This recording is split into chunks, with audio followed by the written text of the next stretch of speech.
Hello बच्चा party, welcome back to the yet another session. और आज की क्लास में हम कंटिन्यू करने वाले हैं फाइनल अकाउंट चैप्टर। बच्चों, पिछली क्लास में मैंने आपको एक कॉन्सेप्ट समझाया कि जो आपके फाइनल अकाउंट्स हैं वो बेसिकली एक ऐसे अकाउंट है जो कि पीरियोडिसिटी प्रिंसिपल को ध्यान में रखते हुए हर साल के अंत में हम एक बिजनेस का प्रॉफिट निकालना चाहते हैं, और वो बिजनेस है सोल प्रोप्राइटरशिप। वो बिजनेस है सोल प्रोप्राइटरशिप। हम इस बिजनेस का प्रॉफिट या फिर लॉस निकालना चाहते हैं। क्या निकालना चाहते हैं? रिजल्ट ऑफ द बिजनेस, कि बिजनेस करने का क्या रिजल्ट हुआ, फायदा या नुकसान। फायदा हुआ या नुकसान हुआ, इस बिजनेस को करने का रिजल्ट क्या हुआ, वो हमको पता लगाना है। ओके, सोल प्रोप्राइटर का,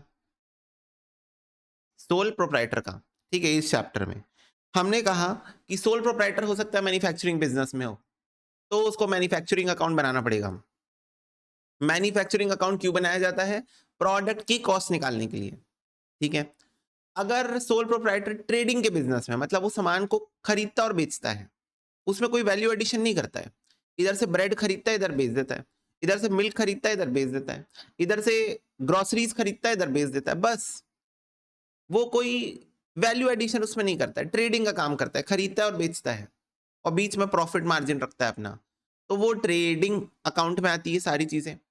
मैंने आपको बताया था बच्चों, जो आप ट्रेडिंग अकाउंट बनाते हो, जब आप ट्रेडिंग अकाउंट बनाते हो, सिंपल अकाउंट बनता है यहाँ पर आपका ओपनिंग स्टॉक आता है, जो आपका पिछले दिन या पिछले महीने या पिछले हफ्ते बचा हुआ होगा।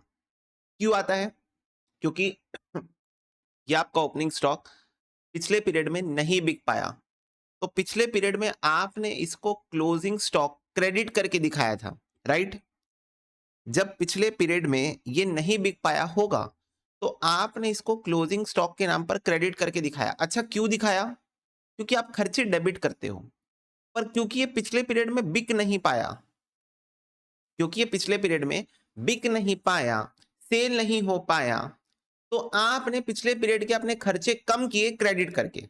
इतने अमाउंट से, इतने अमाउंट से आपने अपने प्रीवियस पीरियड के कॉस्ट को रिड्यूस किया by crediting the closing stock, because you know कि ये वो पोर्शन है जो इस पीरियड में बिका ही नहीं। और मैचिंग प्रिंसिपल क्या बोलता है कि आप जब इनकम कमा रहे हो तो सिर्फ उससे रिलेटेड ही खर्चे इस पीरियड में दिखा सकते हो। आप जो इनकम कमा रहे हो सिर्फ उससे रिलेटेड खर्चे ही इस पीरियड में दिखा सकते हो। तो इसलिए क्लोजिंग स्टॉक को आप ट्रेडिंग अकाउंट में क्रेडिट करते हो। बेसिकली आप अपने खर्चों को कम करते हो क्लोजिंग स्टॉक के नाम पर क्रेडिट करके। आपने परचेजेस के नाम पर इस खर्चे को डेबिट किया होगा। जैसे मैंगो का एग्जांपल याद करो, हमने परचेजेस करके लाए थे 100 मैंगोस, हमने उसमें सिर्फ 80 मैंगोस को सेल किया था, 80 मैंगोस को सेल किया था। तो बेसिकली 20 मैंगोस की कॉस्ट आपने एक्स्ट्रा डेबिट करके रखी है। 100 मैंगोस की कॉस्ट आपने डेबिट कर दी, 80 मैंगोस आपने बेच दिए। तो ये गलत है ना। आपने 80 मैंगो सेल किए हैं, तो सिर्फ 80 मैंगो की कॉस्ट आपको डेबिट करनी थी, पर आपने तो कर दिया है परचेजेस डेबिट।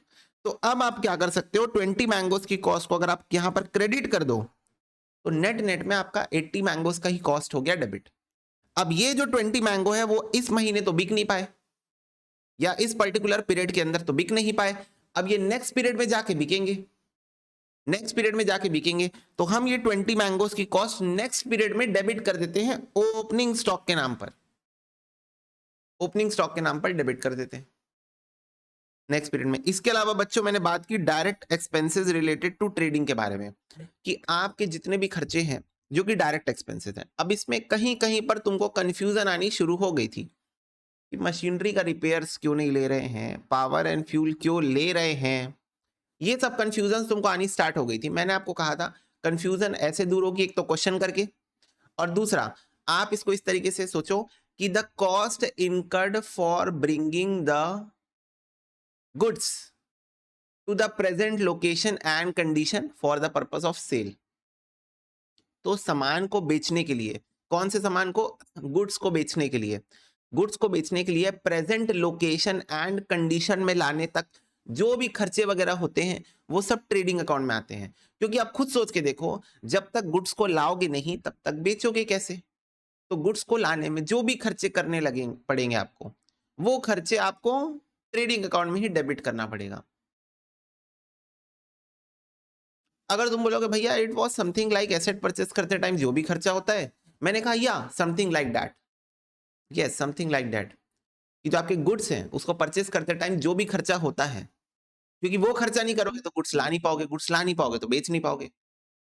तो सिंपल सा फंडा है, ये सब लिंक है आपस में। तो गुड्स परचेस करते टाइम जो भी खर्चा होता है ट्रेडिंग अकाउंट में डेबिट हो जाता है, ऐसा आप बोल सकते हो, बोल सकते हो। ठीक है, अब इसके बाद बच्चों आपका यहाँ पर जो प्रॉफिट आता है उसको आप ग्रॉस प्रॉफिट बोलते हो, ग्रॉस लॉस भी आ सकता है, जरूरी नहीं है प्रॉफिट ही हो हमेशा। दूसरी बात ये, इस दौरान अगर आपका कोई बेचा हुआ सामान वापस आ जाए तो उसको कहा जाता है सेल्स रिटर्न्स। क्या कहा जाता है उसको? Sales return. तो सेल्स रिटर्न को आप सेल से ही माइनस करके यहां दिखा दोगे।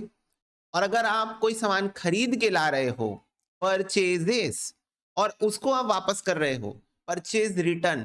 क्या कर रहे हो? Purchase return. तो आप उसको परचेजेस से ही माइनस करके दिखा दोगे यहां पर। क्या ये बात सबको क्लियर है? बोलो।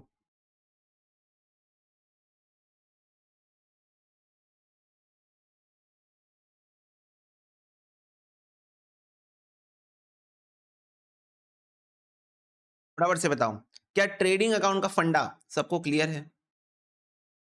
क्या ट्रेडिंग अकाउंट का फंडा क्लियर है सबको?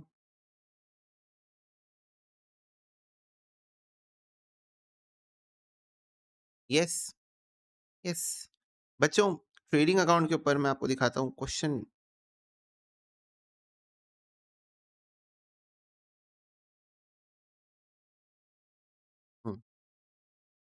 देखो, प्रिपेयर करो trading account of Ramesh Kumar for the year ended 31 March 2023 from the following particulars. ठीक है, आपको ट्रेडिंग अकाउंट बनाना है। ओके, देखो पर्टिकुलर्स दिया हुआ है आपको। स्टॉक ऑफ गुड्स ऑन 1/4/2022, इसका मतलब ये आपको साल के पहले दिन, मतलब ओपनिंग स्टॉक दिया हुआ है, फटाफट से बताओ। ओपनिंग स्टॉक दिया हुआ है, करेक्ट। इसके बाद ये दिया हुआ है आपको 31 मार्च 2023 यानी कि क्लोजिंग स्टॉक दिया हुआ है। इसके बाद बच्चों आपको परचेजेस दी है, कुछ परचेजेस आपने कैश में की है, कुछ परचेज आपने क्रेडिट में की है। उससे क्या फर्क पड़ता है? ये दोनों को मिला के टोटल आपकी परचेजेस आ जाएगी। कुछ कैश की है, कुछ क्रेडिट की है। ओके, आपने सेल्स भी बच्चों कुछ कैश में की है और कुछ क्रेडिट में की है, दोनों को मिला के टोटल सेल्स भी आपकी आ जाएगी। ठीक है, अब देखो क्या लिखा है यहाँ पर, रिटर्न टू सप्लायर। क्या ये परचेजेस रिटर्न की बात कर रहा है? फटाफट से बताओ। रिटर्न टू सप्लायर, हमने सप्लायर को वापस कर दिया, तो ये परचेजेस रिटर्न की बात कर रहा है। रिटर्न बाय कस्टमर, कस्टमर ने हमको रिटर्न कर दिया। It's talking about sales return, it's talking about sales return. Then goods withdrawal by Rajesh Kumar for personal use. बच्चों, कुछ गुड्स जो हम खरीद के लाए थे, राजेश कुमार ने अपने पर्सनल यूज के लिए ले गए उसको। तो याद करो इसकी एंट्री क्या होती थी, drawings account debit to purchases, right. मैंने आपको एक कॉन्सेप्ट सिखाया था जर्नल एंट्री के टाइम में, कि जब आपके गुड्स सेल होने के अलावा और किसी भी रीजन से बाहर जाएंगे, for example goods distributed as free sample, advertisement, charity, goods withdrawn by proprietor for personal use, loss, इनमें से किसी भी रीजन की वजह से आपके गुड्स आपको छोड़ के जा रहे हैं, पर ये वो रीजन सेल नहीं है, तो आप परचेजेस को क्रेडिट करते हो, करेक्ट। क्या करते हो आप? परचेजेस को क्रेडिट करते हो, यानी कि परचेजेस का बैलेंस कम कर देते हो। परचेज क्रेडिट करने का मतलब क्या होता है? परचेज क्रेडिट करने का मतलब होता है परचेजेस के बैलेंस को कम करना। परचेज का डेबिट बैलेंस होता है, परचेजेस अकाउंट डेबिट, वो एक खर्चा है। परचेजेस एक एक्सपेंस है, नॉमिनल अकाउंट है, तो उसका डेबिट बैलेंस होता है। पर आप जब इन गुड्स को सेल ना करके किसी और रीजन की वजह से दे देते हो किसी को, या फिर चले जाते हैं आपके गुड्स, तो आप परचेजेस के बैलेंस को क्रेडिट कर देते हो। दैट मींस आप परचेजेस से इसको माइनस कर दोगे। तो goods withdrawn by Rajesh for personal use purchases से माइनस हो जाएगा, सिंपल। ठीक है, drawings account debit to purchases. Goods distributed as free sample during the year 4000। बच्चों, ये भी परचेजेस से माइनस कर दोगे। 4000 के गुड्स आपने डिस्ट्रीब्यूट कर दिया फ्री सैंपल, एडवर्टीजमेंट के नाम पर आप इसको माइनस कर दोगे। चलो फटाफट से ट्रेडिंग अकाउंट बनाओ और मुझे बताओ ग्रॉस प्रॉफिट कितना आ रहा है।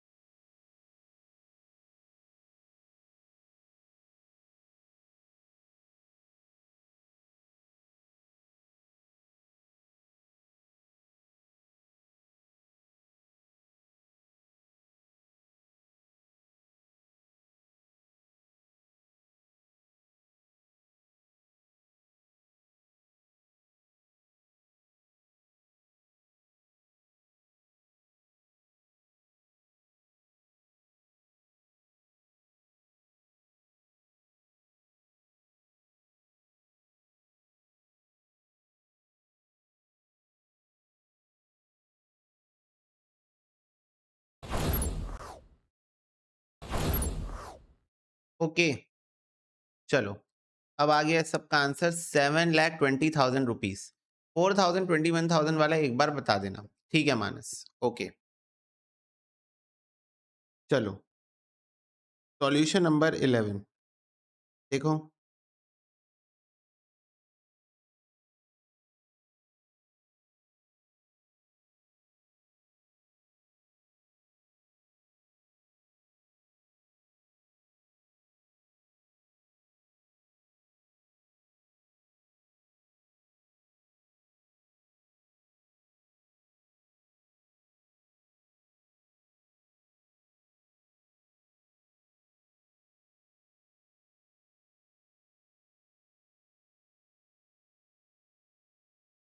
ट्रेडिंग अकाउंट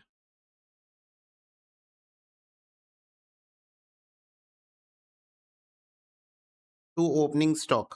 ओपनिंग स्टॉक है 2,50,000 का।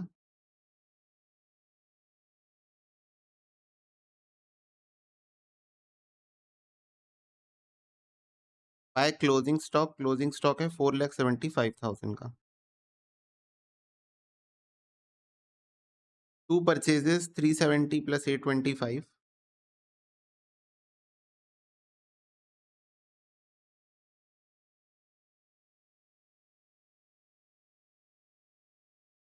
11,95,000।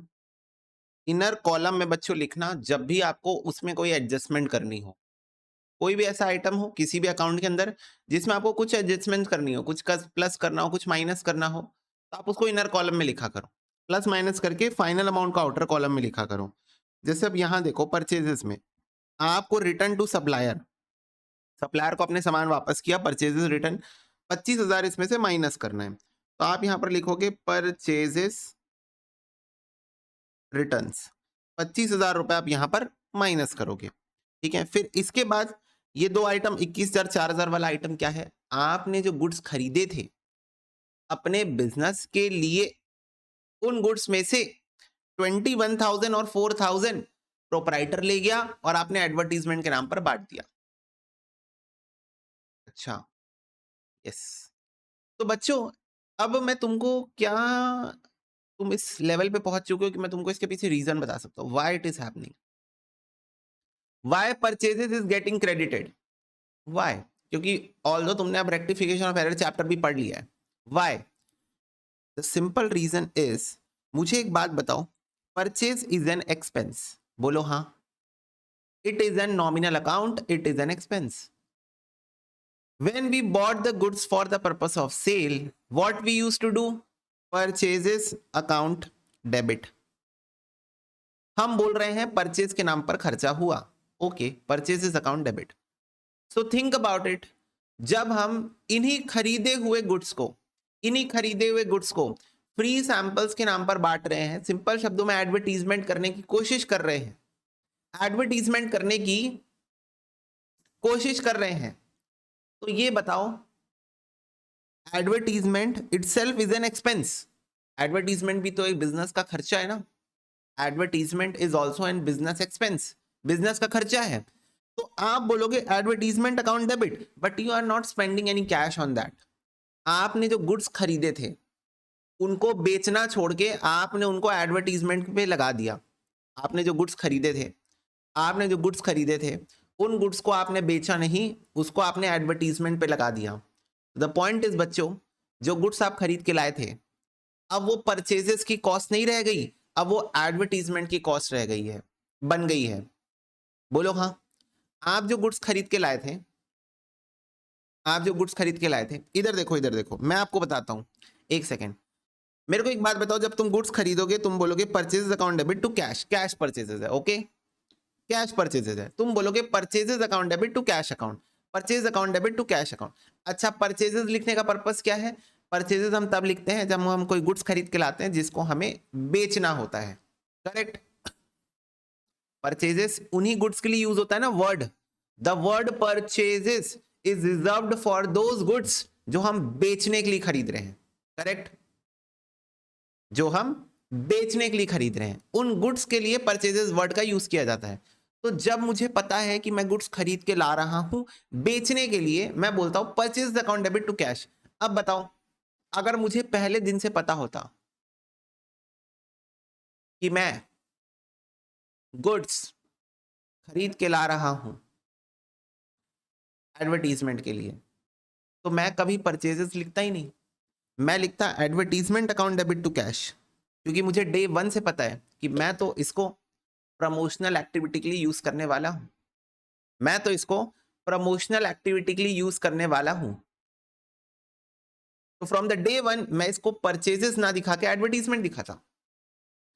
द पॉइंट इज बच्चों, दोनों ही खर्चे हैं बिजनेस के, दोनों ही प्रॉफिट को कम करने का काम करते हैं, but the point is purchases एक डायरेक्ट कॉस्ट है, ट्रेडिंग अकाउंट का आइटम है, और एडवर्टीजमेंट एक इनडायरेक्ट कॉस्ट है, पीएनएल अकाउंट का आइटम है। लेकिन आप अगर कोई गुड्स खरीद के ला रहे हो और अगर आप उसको बेच नहीं रहे हो, तो वो ट्रेडिंग अकाउंट में उसकी कॉस्ट नहीं आनी चाहिए। यस और नो? एक बार फटाफट से बता दो।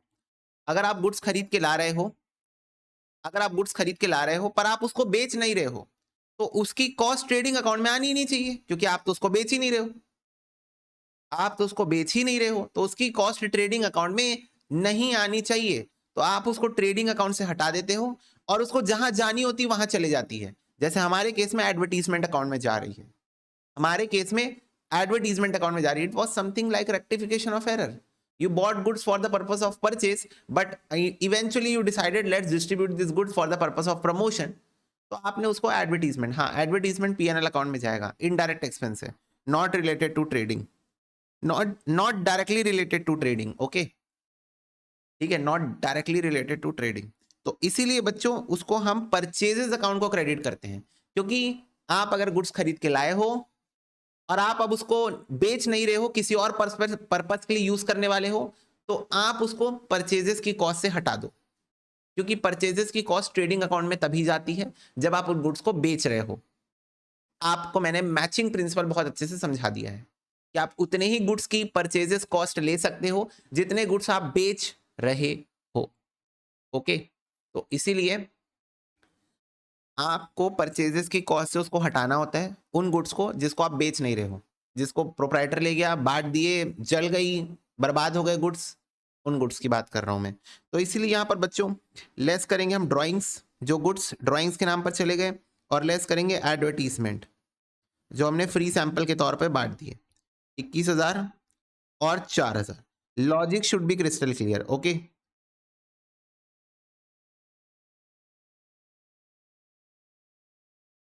11,45,000 this is your net purchases. Okay, sales है बच्चों 5,10,000 प्लस 11,50,000, 16,60,000। अब ये सेल्स में बच्चों सेल्स रिटर्न कस्टमर ने 20,000 के गुड्स वापस कर दिए हैं, तो आप ये माइनस कर दोगे,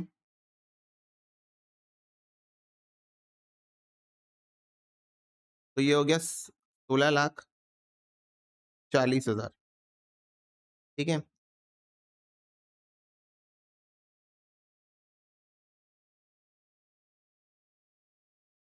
7,20,000 का बच्चों ग्रॉस प्रॉफिट आ रहा है।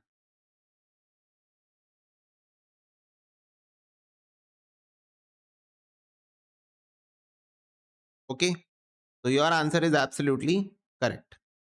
ठीक है बच्चों, डन। बोलो, क्रिस्टल क्लियर। ओके, चलो फटाफट से एक बार बता दो, क्या ये बात सबको क्लियर है?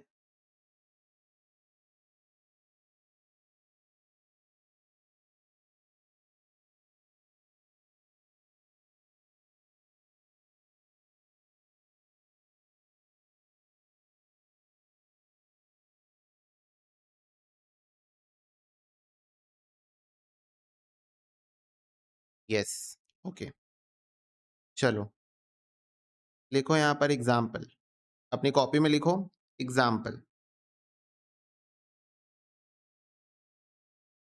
परचेजेस 10 लाख,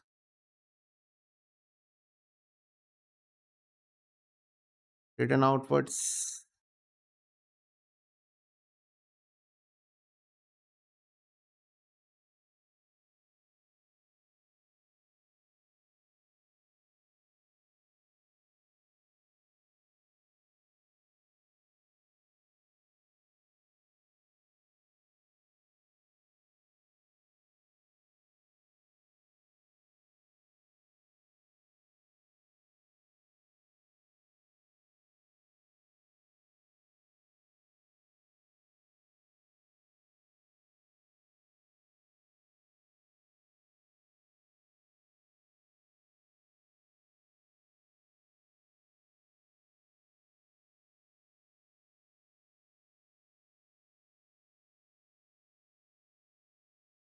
हम्म हम्म, चलो ट्रेडिंग अकाउंट बनाओ, जीपी मेरे को बताओ, मुझे बताओ ग्रॉस प्रॉफिट कितना आएगा।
ओके चलो, हाँ, देखो सबसे पहले बच्चों ये आपका परचेजेस, और इसमें आप देखो रिटर्न आउटवर्ड्स है। रिटर्न आउटवर्ड्स मतलब रिटर्न होके बाहर जाना, रिटर्न आउटवर्ड्स मतलब रिटर्न होके बाहर, आउटवर्ड्स आउटवर्ड्स मतलब परचेज रिटर्न की बात कर रहा है, ठीक है। तो आपकी नेट परचेजेस है 10 लाख माइनस 80,000, 9,20,000 रुपए। अब अगर आप ध्यान से देखोगे कैरियज आउटवर्ड्स बच्चों एक इनडायरेक्ट एक्सपेंस है। कैरियज आउटवर्ड्स मतलब, कैरियज आउटवर्ड्स मतलब, कैरियज आउटवर्ड्स का मतलब होता है सेल्स के टाइम पे जो ट्रांसपोर्टेशन कॉस्ट आप देते हो कस्टमर के घर में डिलीवरी करते टाइम, इनडायरेक्ट एक्सपेंस है, इसका ट्रेडिंग से कोई लेना देना नहीं है, तो ये तो आएगा नहीं। कैरियज इनवर्ड्स बच्चों डायरेक्ट एक्सपेंस है, सामान को प्रेजेंट लोकेशन एंड कंडीशन में लाने के लिए कॉस्ट लगेगी, वेजेस तो है ये डायरेक्ट एक्सपेंस। तो 15,000 प्लस 50,000, 15,000 प्लस 50,000,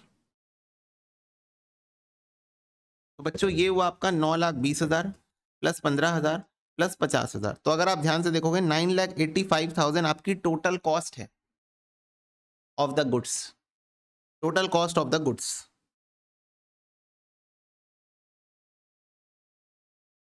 ठीक है, जो गुड्स को प्रेजेंट लोकेशन एंड कंडीशन में लाने में खर्च हुई, यानी सिंपल शब्दों में ट्रेडिंग अकाउंट में आने वाली टोटल कॉस्ट है ये। ओके, ट्रेडिंग अकाउंट के अंदर जो आपकी टोटल कॉस्ट आती है ये वो है, ठीक है। अब इसमें से बच्चों 2/5 ऑफ द गुड्स 6 लाख रुपए में बिके हैं, तो अगर आप इस टोटल कॉस्ट का 2/5 निकालते हो, एमसीक्यू पर्सपेक्टिव से बता रहा हूं, ट्रेडिंग अकाउंट बना के निकालोगे तो भी यही आंसर आएगा, ठीक है।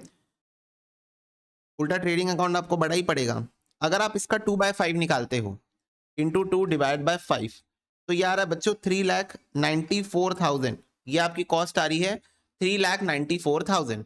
तो 3,94,000 का आपके यहाँ पर गुड्स है, ओके, जो आपने बेचे हैं, और कितने रुपए में बेचे हैं, 6 लाख रुपए में। कितने रुपए में सेल किए हैं? 6 लाख रुपए में। तो फटाफट से बताओ, अगर 3,94,000 रुपीज का गुड्स आपने 6 लाख रुपए में बेच दिया है, दैट मीन्स 2,06,000 रुपए का आपका ग्रॉस प्रॉफिट आएगा। Oh my God, yes.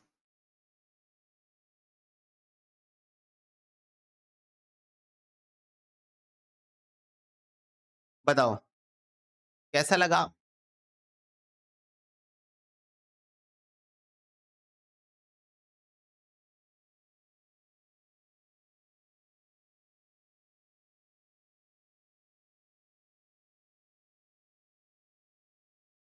आ गया मजा?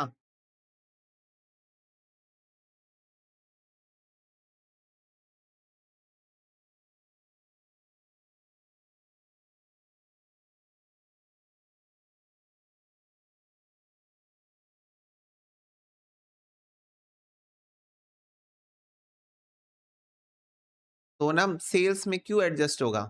Closing carriage outwards. पहली बात तो एक बात ध्यान में रख लो, carriage outward as simple as that. Sales के टाइम पे जो ट्रांसपोर्टेशन कॉस्ट आप कस्टमर के घर में डिलीवरी कॉस्ट, वो पीएनएल अकाउंट का आइटम है, उसका ट्रेडिंग से दूर दूर तक कोई लेना देना नहीं है। ट्रेडिंग अकाउंट से रिलेटेड खर्चा वो नहीं है। आपके पास ऑप्शन होता है ना कि आप कस्टमर को ट्रांसपोर्टेशन डिलीवरी ऑप्शन दो या मत दो। कुछ बिजनेसेस देते हैं, कुछ बिजनेसेस नहीं देते, तो it's not a compulsory expense. Okay, it's not a compulsory expense, it is an indirect expense. Okay, तो कैरेज आउटवर्ड्स का तो कोई लेना देना नहीं है। दूसरी बात बच्चों, दूसरी बात, 10 लाख तो लेना ही नहीं था, क्योंकि 10 लाख का गुड्स आप खरीद के लाए, पर उसमें से 80,000 तो वापस कर दिए ना आपने। तो 9,20,000 की खरीदी हुई ना आपकी नेट नेट में। फटाफट से बता दो एक बार, 10 लाख तो लेना ही नहीं था। 10 लाख माइनस 80,000, 9,20,000 का सामान आप खरीद के लाए हो। 9,20,000 का सामान आप खरीद के लाए हो। अब जितने भी डायरेक्ट एक्सपेंस है उसको प्लस कर दो। क्यों? क्योंकि एक second, what do mean by direct expense? Direct expense means the expenses which is incurred for the purpose of bringing the goods to the present location and condition. बोलो हाँ। Present location and condition में लाने के लिए जो खर्चे करते हो वो डायरेक्ट एक्सपेंसेस होते हैं। तो डायरेक्ट एक्सपेंसेस आपके 15,000 और 50,000, इन दोनों एक्सपेंसेस को आप प्लस कर दो। 9,20,000 भी आपकी परचेजेस भी डायरेक्ट एक्सपेंस है, तो ये सारे डायरेक्ट एक्सपेंस आप प्लस कर दो। तो ये बेसिकली वो total cost of the goods है, मतलब उस गुड्स को यहां तक लाने की कॉस्ट है। बोलो हाँ। प्रेजेंट लोकेशन में लाने की कॉस्ट है ये गुड्स को, जहां पर आप इसको बेचने वाले हो बैठ के। ओके, आपकी शॉप की बात कर रहा हूं मैं। तो आपके शॉप में इन गुड्स को लाने की टोटल कॉस्ट लगी बच्चों इतनी। बोलो यस और नो, फटाफट से बताओ।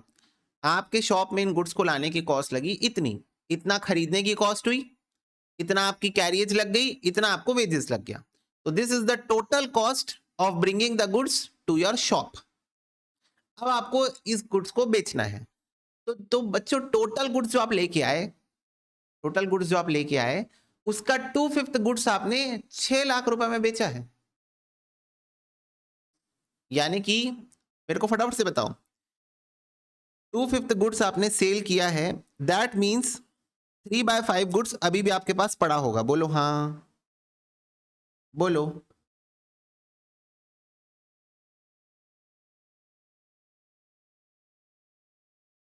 इतने रुपए का गुड्स अभी भी आपके पास पड़ा हुआ होगा। 2/5 आपने बेच दिया, दैट मीन्स 3/5 अभी भी आपके पास रखा हो। ठीक है, तो इतने रुपए आपकी गुड्स की टोटल कॉस्ट है। टोटल कॉस्ट अपने दुकान में लाने की, अपने दुकान तक लाने की, अपने दुकान तक लाने की टोटल कॉस्ट है बच्चों 9,85,000। उसमें से 2/5 गुड्स आपने बेच दिए हैं और 3/5 गुड्स अभी भी आपके पास रखे हुए हैं, जिसको आप प्यार से क्लोजिंग स्टॉक बोल सकते हो। जिसको आप प्यार से क्या बोल सकते हो? क्लोजिंग स्टॉक बोल सकते हो। ओके, अब बच्चों ये जो 2/5 गुड्स थे आपके, जिसकी कॉस्ट ये है, उसको आपने 6 लाख रुपए में बेचा है, उसको आपने 6 लाख रुपए में बेचा है। तो फटाफट से बताओ, ये आपका खर्चा हुआ उन गुड्स को अपने दुकान तक लाने में, उन गुड्स को अपने दुकान तक लाने में ये आपका खर्चा हुआ, और फिर आपको आपने उस गुड्स को इतने रुपए में बेच दिया, इतने रुपए में आपने उसको बेच दिया। तो फटाफट से बताओ, यही आपका प्रॉफिट नहीं हुआ, ग्रॉस प्रॉफिट? अब एक बार चेक करते हैं इस चीज को। भैया कैसे चेक करोगे आप इस चीज को? ट्रेडिंग अकाउंट लॉन्ग कट से बच्चों, लॉन्ग कट, ये था शॉर्टकट। एग्जाम में क्वेश्चन एमसीक्यू में आएगा तो इस शॉर्टकट का फायदा आप जरूर उठाना चाहोगे, but let's solve this question with long cut as well. देखो मैं यहां पर लिखता हूं टू परचेजेस, ओपनिंग स्टॉक नहीं है इस क्वेश्चन में, लेस परचेजेस रिटर्न, तो ये हुई आपकी net purchases. To carriage inwards, outwards नहीं आएगी, वो पीएनएल अकाउंट पे जाएगी। To wages by sales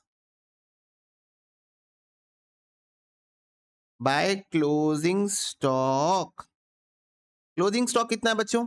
3/5। 3/5 of what? जितना भी सामान आपने खरीदा था। तो क्या क्या सामान आपने खरीदा? ये आपने सामान खरीदा और ये खर्चा भी हुआ है बच्चों सामान को खरीदने में, तो तीनों मिला के आपका खर्चा हुआ 9,85,000। इसका 3/5 अभी आपने नहीं बेचा है, दैट मीन्स वो आपका क्लोजिंग स्टॉक होगा। नहीं बेचा आपने, 2/5 बेच दिया है, मतलब 3/5 नहीं बेचा है। अगर मैं कह रहा हूं आप मोटे हो, इसका मतलब आप पतले नहीं हो। अगर मैं कह रहा हूं आप छोटे हो, इसका मतलब आप बड़े नहीं हो।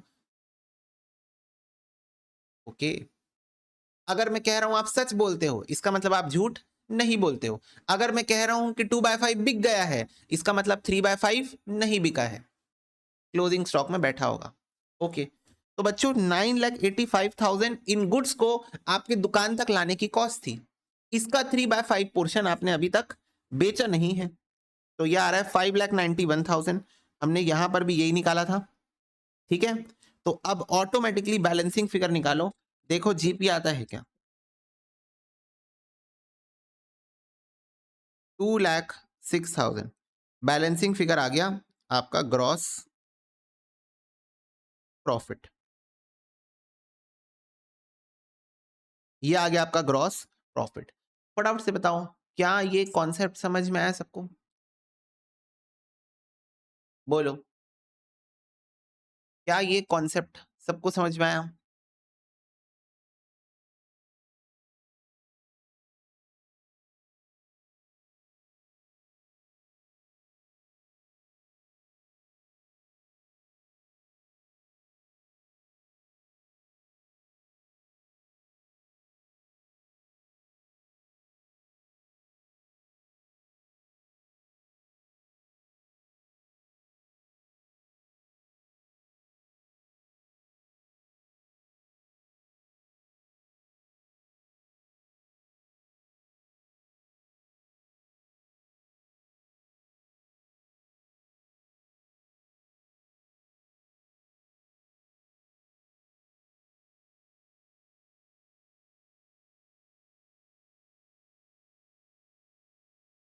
ओके, लिख लिए हो?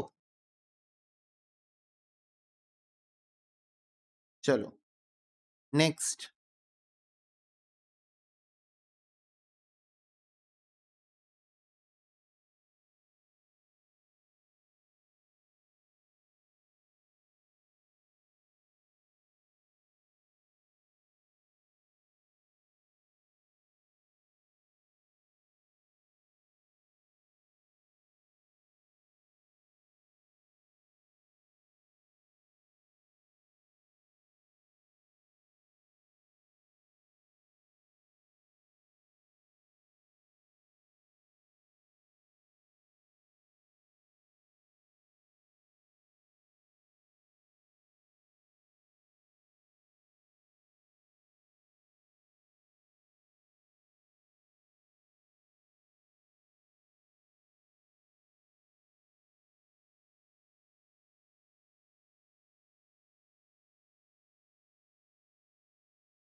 चलो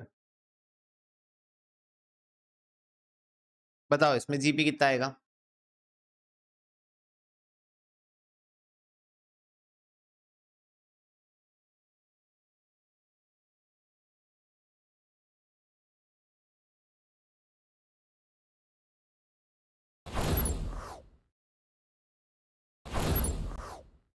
ओके 2,40,000 जीपी। चलो लेट्स चेक। सबसे पहले वी हैव ओपनिंग स्टॉक 20,000। तो बच्चों ओपनिंग स्टॉक मतलब वो इस पीरियड का खर्चा काउंट होगा, करेक्ट? ट्रेडिंग अकाउंट में डेबिट होके पिछले पीरियड में हमने इसको एक्सपेंसेस से हटा दिया होगा क्योंकि पिछले पीरियड में वो सेल नहीं हो रहा होगा, इस पीरियड में वो सेल होगा, तो इस पीरियड में वो डेबिट होता है, यानी वो इस पीरियड का एक्सपेंस काउंट होता है। ओपनिंग स्टॉक परचेजेस इस पीरियड का एक्सपेंस काउंट होता है, तो ये प्लस हुआ, ये प्लस हुआ, परचेजेस रिटर्न माइनस होगा, ठीक है। कैरियज बच्चों कुछ नहीं लिखा है तो कैरियज इनवर्ट ही मानेंगे, प्लस कर देंगे। पावर एंड फ्यूल को प्लस कर देंगे। गुड्स लॉस्ट बाय फायर बच्चों परचेजेस से माइनस कर देते हैं, यानी कि ओवरऑल माइनस ही हो रहा है क्योंकि कुछ गुड्स आपने बेचे नहीं पर चले गए। कैसे चले गए? फायर के थ्रू लॉस होके जल गए। तो जो आइटम सेल नहीं हो रहा है उसकी कॉस्ट हम ट्रेडिंग अकाउंट से हटा देंगे। तो goods lost by fire, goods चले गए पर सेल होके नहीं गए, तो हम इसको ट्रेडिंग अकाउंट से हटाना चाहते हैं, तो हम इसको क्या कर देंगे? माइनस कर देंगे, ठीक है। बोलो, तो हम इसको माइनस कर देंगे। फिर इसके बाद वेजेस ऐड कर देंगे, तो ये बच्चों आपकी टोटल कॉस्ट आ जाएगी ट्रेडिंग अकाउंट की 20,000 plus 3 lakh minus 40,000 plus 10,000 plus 15,000 minus 10,000 plus 30,000। बच्चों 3,25,000 this is the total cost of the trading account. अब इसमें से बच्चों 4/5 ऑफ द गुड्स आप सेल कर रहे हो, इंटू 4 डिवाइड बाय 5, तो इसमें से 4/5 गुड्स आप सेल कर रहे हो, यानी कि 2,60,000 रुपए के गुड्स आप सेल कर रहे हो एट 5 लाख रुपीज, 5 लाख रुपए में। तो basically 2,40,000 is your G P. क्या ये बात क्लियर है सबको? हाँ रोहित, अब नॉर्मल लॉस है वो। बोलो क्या ये बात सबको क्लियर है? फटाफट से बताओ। यस।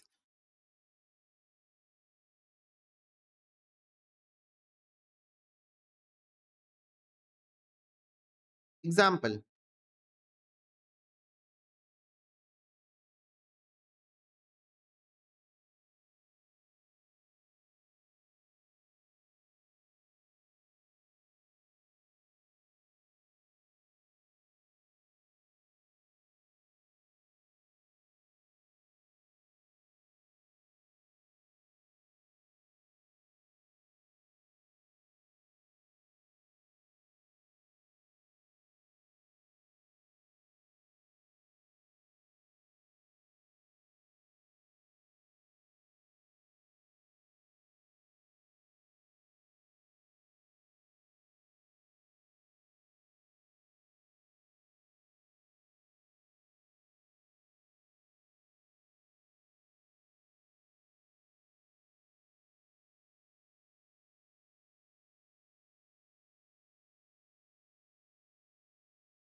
चलो इसमें थोड़ा तुम लोग को टाइम लग सकता है, तो I give you some time, okay, to solve this question.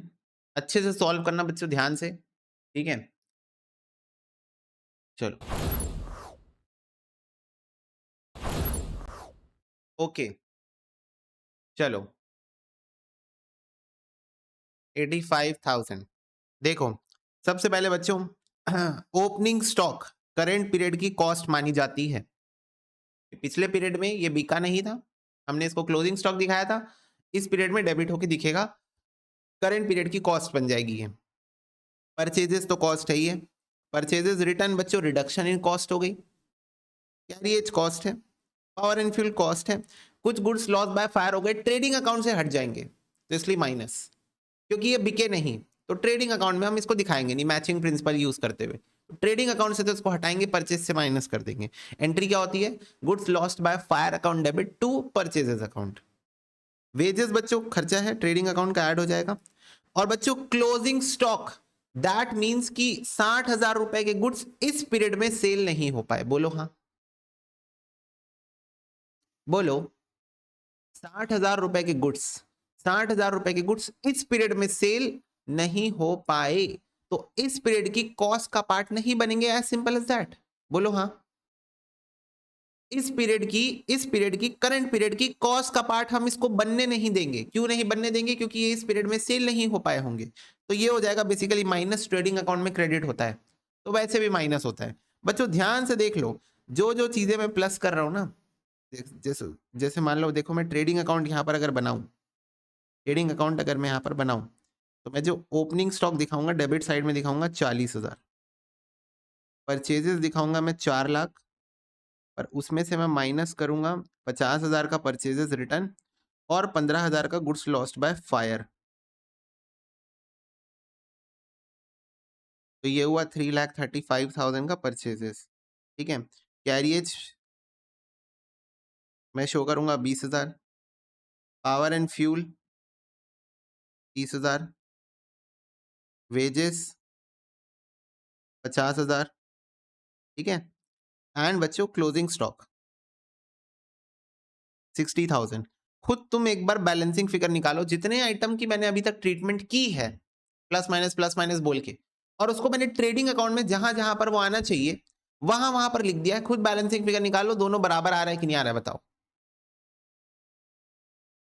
बोलो।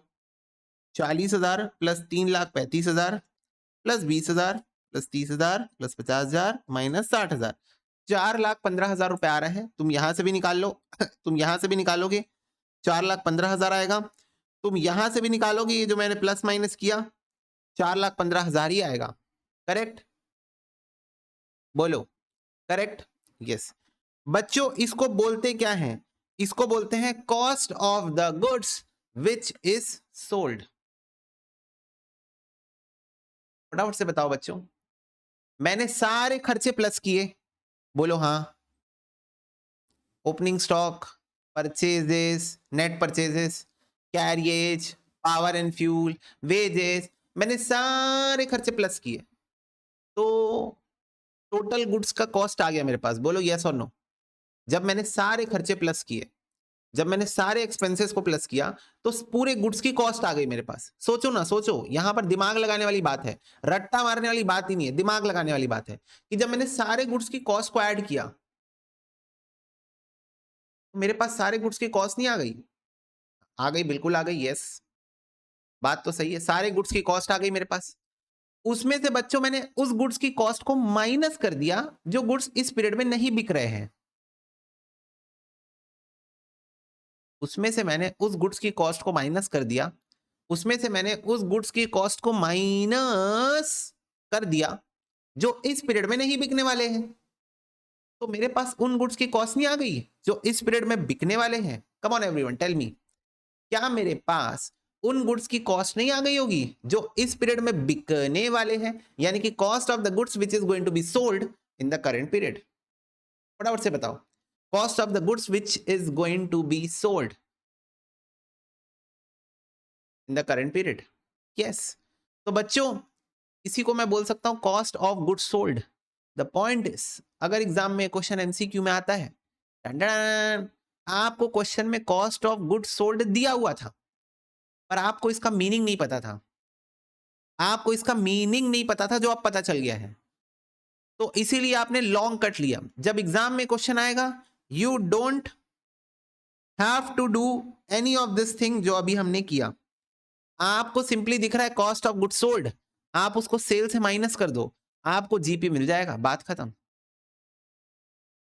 बच्चों आपके पास है cost of the goods which is sold और आपके पास उसकी सेल्स भी है, come on everyone tell me yes और नो।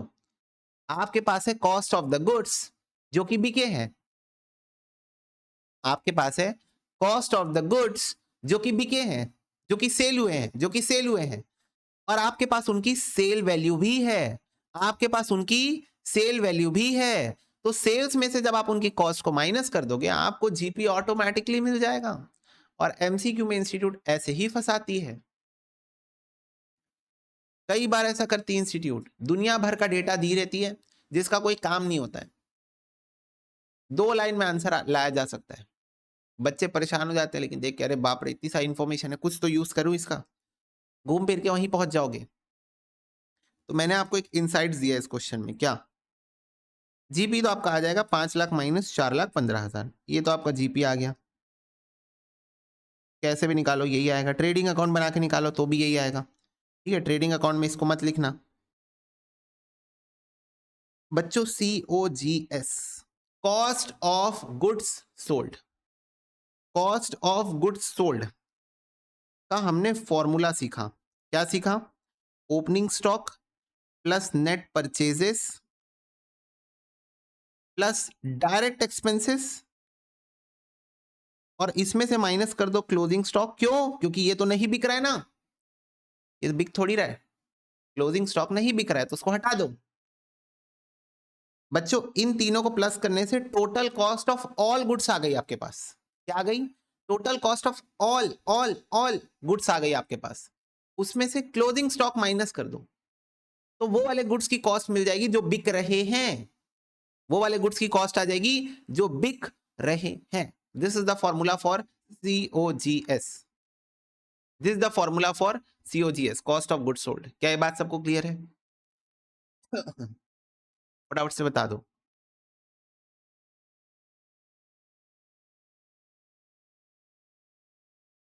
यस बच्चों, ओपनिंग स्टॉक क्लोजिंग स्टॉक ना आपको रॉ मटेरियल का, वर्क इन प्रोग्रेस का, फिनिश्ड गुड्स का, किसी का भी दिया हो सकता है। ठीक है, तो जिसका भी आपको दिया हो आपको सब वैसे ही लेना है, ओपनिंग क्लोजिंग स्टॉक जैसे हम ट्रेडिंग अकाउंट में लेते हैं, उसमें कोई डिफरेंस नहीं होगा।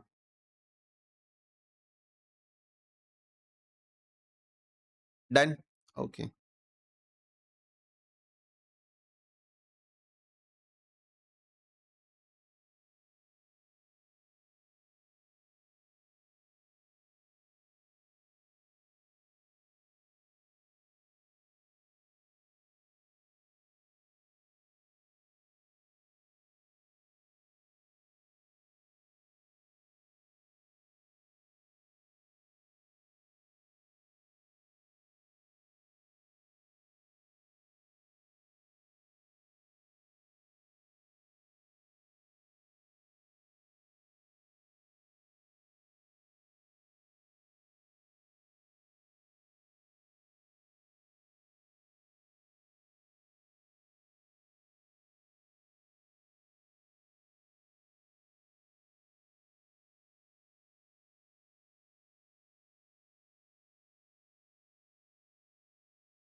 चल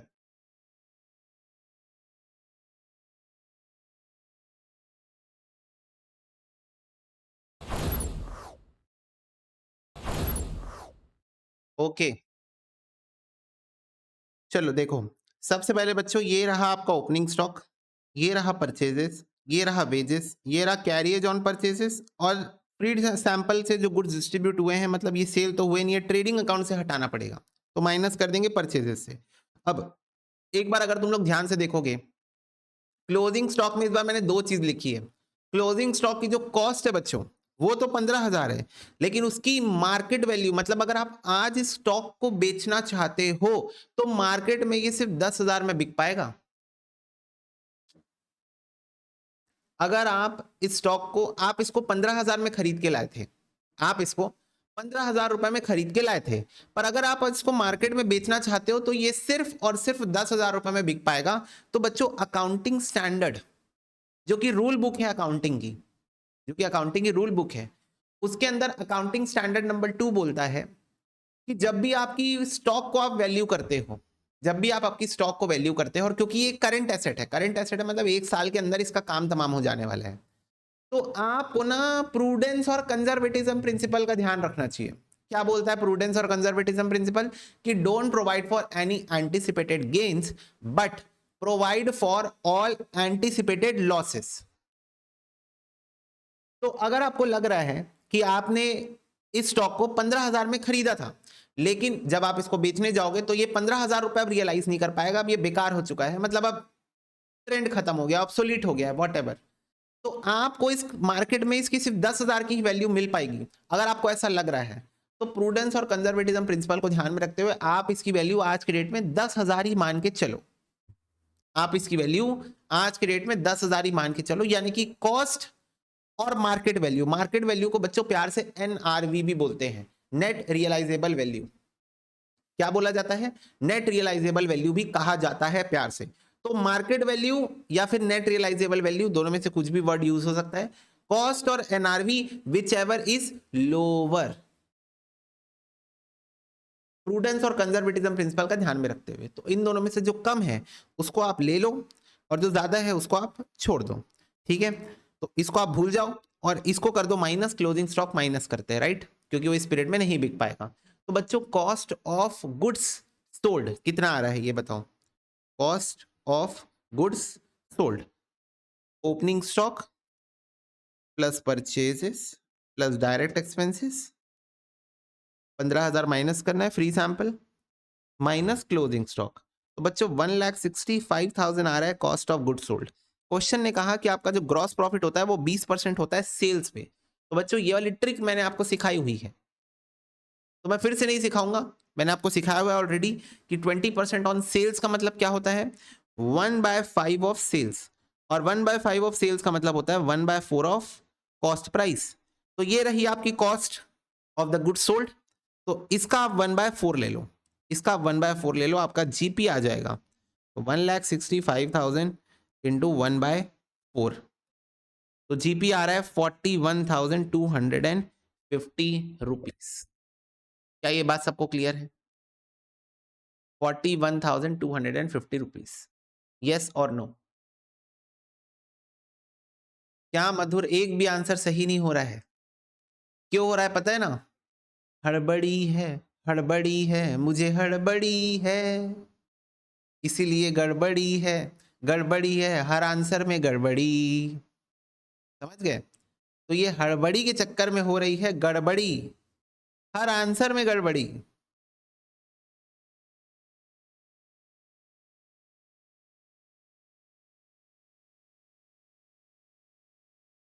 तो इसीलिए prevention is better than cure. आराम आराम से सॉल्व करना है, सही सॉल्व करना है, हड़बड़ा के गलत नहीं सॉल्व करना है।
इधर देखो, सॉल्यूशन नंबर 12, सॉल्यूशन नंबर 12 बच्चों प्रॉफिट एंड लॉस अकाउंट के ऊपर है।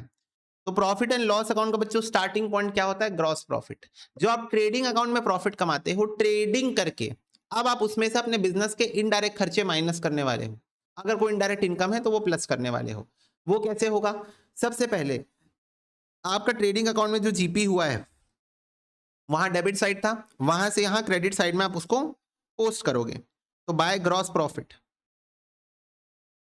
By gross profit. इधर देखो बच्चों क्वेश्चन में दिया हुआ है 1,01,000। अब इसमें से आप अपने बिजनेस के इनडायरेक्ट खर्चे जो कि नॉट रिलेटेड टू ट्रेडिंग है बट बिजनेस के ही खर्चे हैं वो आप माइनस करोगे, और कोई इनडायरेक्ट इनकम जो कि नॉट रिलेटेड टू ट्रेडिंग है पर आपके बिजनेस की इनकम है, जैसे for example interest receive, commission receive, dividend receive, discount receive, ये सब ट्रेडिंग से रिलेटेड नहीं है। डिस्काउंट मतलब कैश डिस्काउंट ना, क्योंकि ट्रेड डिस्काउंट तो रिकॉर्ड ही नहीं होता है।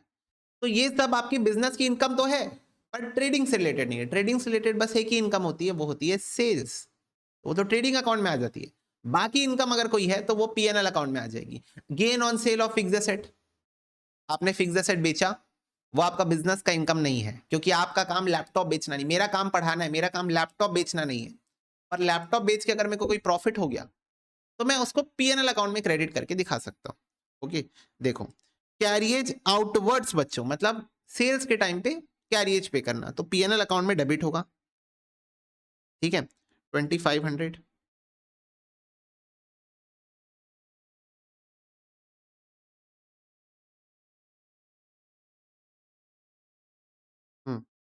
सैलरी, ये भी एक इनडायरेक्ट एक्सपेंस है not related to trading. Wages trading account में आता है। Rent 4100, indirect expense. Fire insurance premium,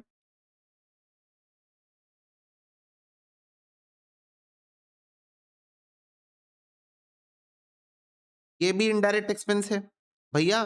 पर ये तो हम फायर इंश्योरेंस करा रहे हैं, स्टॉक को बचाने के लिए करा रहे हैं।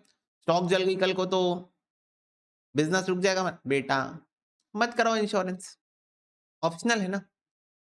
क्या इंश्योरेंस आपने कराया है to bring the goods to the present location and condition? No, वो तो आपके गुड्स अब शॉप में आ चुके हैं और पड़े हुए हैं, अब आग लगेगी उसका इंश्योरेंस कराया है आपने। मैंने क्या बोला? डायरेक्ट एक्सपेंसेस वो खर्चे हैं which is incurred for bringing the goods to the present location and condition for the purpose of sale. Okay, bad debts, loss हो गया आपका, आपके बिजनेस का लॉस है तो पीएनएल अकाउंट में डेबिट होगा। प्रॉफिट एंड लॉस अकाउंट में बच्चों सारे एक्सपेंसेस एंड लॉसेस डेबिट होंगे जो कि इनडायरेक्ट नेचर के हैं और बिजनेस के हैं। बिजनेस का होना चाहिए और इनडायरेक्ट नेचर का होना चाहिए। तो बैड डेट्स आपके बिजनेस का लॉस है, डेबिट होगा। इनकम टैक्स बच्चों आपने पे किया है। अब इनकम टैक्स पे ध्यान से सुनना, इसके ऊपर थोड़ी देर के बाद में बात करता हूँ, इनकम टैक्स के ऊपर और लाइफ इंश्योरेंस के ऊपर, इन दोनों को थोड़ा सा रोक के रखना।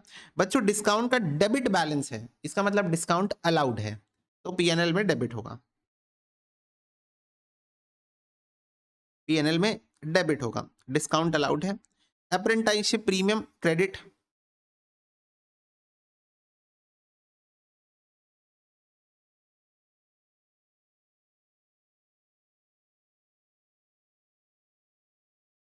₹1500, प्रिंटिंग एंड स्टेशनरी 250,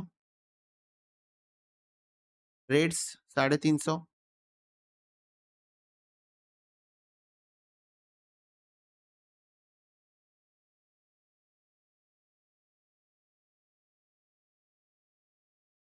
सब इनडायरेक्ट एक्सपेंस है। Travelling debit, sundry trade expenses debit.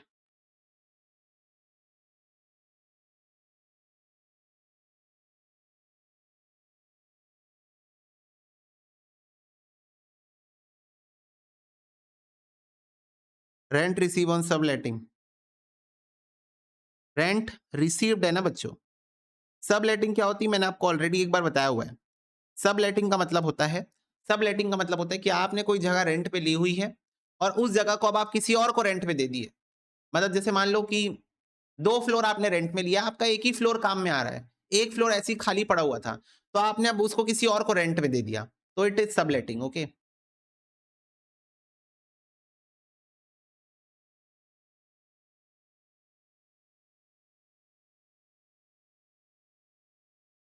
Wages और सैलरी में क्या डिफरेंस है? वेजेस और सैलरी में ये डिफरेंस है कि वेजेस लेबर्स को दिया जाता है। कौन से लेबर्स? जो कि फिजिकल वर्क करते हैं, फॉर एग्जांपल कंस्ट्रक्शन लेबर, या फिर तुम्हारे production labours, manufacturing labours, labours को दिया जाता है वेजेस। ट्रेडिंग से रिलेटेड होता है, मैन्युफैक्चरिंग से रिलेटेड होता है। लेकिन जो सैलरी है वो इंप्लॉइज को, एग्जीक्यूटिव्स को, स्टाफ को दिया जाता है। कौन से स्टाफ को? एग्जीक्यूटिव को, एग्जीक्यूटिव लेवल के, या इंप्लॉइज जिसको हम बोलते हैं जो लोग ऑफिस वर्क करते हैं, क्लेरिकल वर्क करते हैं, क्लेरिकल वर्क, अकाउंटिंग, सुपरविजन, ये वाला जो काम करते हैं, जो फिजिकल काम नहीं करते, मेंटल वाला काम ज्यादा करते हैं, उनको हम सैलरी देते हैं। जनरली ऑफिस से रिलेटेड होता है। ठीक है खुशी? बोलो यस और नो।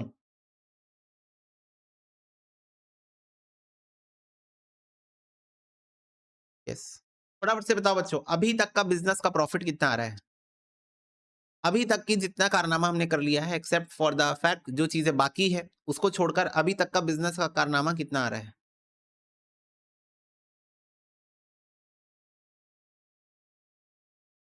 अलग अलग बता रहे हैं।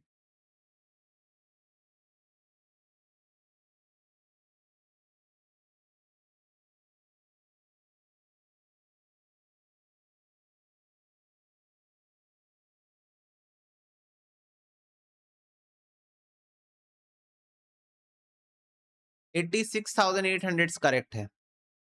86,800 करेक्ट है। तो अभी तक का बिजनेस का ही नेट प्रॉफिट आ रहा है। अब इसमें बच्चों कुछ चीजें बाकी हैं। कौन सी कुछ चीजें? इनकम टैक्स पेड और लाइफ इंश्योरेंस प्रीमियम। अब मेरे को एक बात बताओ, कौन सा ऐसा बिजनेस है जो अपना लाइफ इंश्योरेंस करवा सकता है? फटाफट से बताओ। क्या बच्चों मैं अपने बिजनेस का लाइफ इंश्योरेंस करवा सकता हूं कि कल को अगर मेरा बिजनेस मर गया तो मुझे इंश्योरेंस कंपनी करोड़ रुपए देगी? करोड़ों रुपए देगी। अरे मेरा बिजनेस मर गया, ओ माय गॉड, बहुत दुख हुआ, मेरा बिजनेस, बहुत प्यार करता था मैं उससे, लेकिन नहीं पता कैसे चीजें अनएक्सपेक्टेड है। आजकल इतना पॉल्यूशन था, इतना पॉल्यूशन था, बेचारे को अस्थमा हो गया और अब वो मर गया। उसका मैंने लाइफ इंश्योरेंस करा के रखा था। ऐसा हो सकता है क्या कि किसी बिजनेस का लाइफ इंश्योरेंस हो जाए? नहीं। तो थोड़ा कॉमन सेंस लगाओ बच्चों, ये लाइफ इंश्योरेंस बिजनेस का नहीं, ओनर का होगा। करेक्ट? ये लाइफ इंश्योरेंस बिजनेस का नहीं, ओनर का होगा पक्का, क्योंकि बिजनेस का तो हो ही नहीं सकता। बिजनेस का लाइफ इंश्योरेंस तो हो ही नहीं सकता। लाइफ तो ओनर की है, जिंदा इंसान की है, जो ब्रीथ कर रहे हैं उनकी लाइफ हो सकती है। आर्टिफिशियल पर्सन की लाइफ हो ही नहीं सकती। तो ये लाइफ इंश्योरेंस प्रीमियम इनडायरेक्टली बच्चों ड्रॉइंग्स है।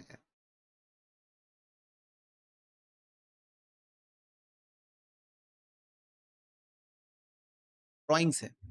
और बच्चों ड्राइंग्स की एंट्री में कहीं पर भी प्रॉफिट एंड लॉस अकाउंट आता है? जरा एक बार ड्राइंग्स की एंट्री अगर मैं पास करूं तो drawings account debit account to cash account. अब ये ड्राइंग्स बच्चों बेसिकली कैपिटल से जाके माइनस होता है। हमने अकाउंटिंग इक्वेशन में पढ़ा है, बोलो हाँ। ड्राइंग्स बेसिकली जाके कैपिटल से माइनस होता है, कैपिटल के बैलेंस को कम करता है। ड्राइंग्स कैपिटल के बैलेंस को कम करने का काम करता है यहां पर। बोलो यस और नो। बोलो यस। तो कैपिटल से कम होगा वो। तो ये तो बच्चों ड्राइंग्स है, तो ये पीएनएल अकाउंट में नहीं आता। ये कोई बिजनेस का खर्चा नहीं है, ये ओनर का खर्चा है, ओनर ने ड्राइंग्स किया है। दूसरी बात, income tax paid. Income tax paid भी बच्चों सोल प्रोप्राइटर बिजनेस में जो उसको प्रॉफिट हो रहा है, जिस पर्सन को, ओनर को, सोल प्रोप्राइटर है, अकेला मालिक है, उस मालिक को जो प्रॉफिट हो रहा है उसमें जो वो टैक्स पे करेगा। जैसे फॉर एग्जाम्पल मैं एक सोल प्रोप्राइटर हूं, तो मैं जो इनकम टैक्स पे करूंगा, मैं जो इनकम टैक्स पे करूंगा, ठीक है, वो इनकम टैक्स मेरा खर्चा है, मेरे बिजनेस का खर्चा नहीं, क्योंकि मेरा बिजनेस मैं ही हूं एक तरीके से। करेक्ट? सोच के देखो, मेरा बिजनेस एक तरीके से मैं ही हूं। हालांकि हम दोनों सेपरेट लीगल एंटिटी है because of business entity principle. Owner and business is a separate legal entity, but वो इनकम टैक्स जो पे करना पड़ रहा है वो मैं जो प्रॉफिट कमा रहा हूं मुझे पे करना पड़ रहा है, वो मेरा एक्सपेंस है। तो इसीलिए इनकम टैक्स पेड को भी सोल प्रोप्राइटर बिजनेस में ड्रॉइंग्स की तरह ट्रीट किया जाता है। Income tax paid, income tax paid को सोल प्रोप्राइटर बिजनेस मॉडल में ड्राइंग्स की तरह ही ट्रीट किया जाता है। तो बच्चों ये दोनों ड्राइंग्स हैं, इनकम टैक्स और लाइफ इंश्योरेंस दोनों पीएनएल अकाउंट में नहीं आएंगे, दोनों कैपिटल से माइनस होगा, दोनों पीएनएल अकाउंट में नहीं आएगा, दोनों कैपिटल से माइनस होगा। ओके, क्या ये बात सबको समझ में आती है? यस और नो?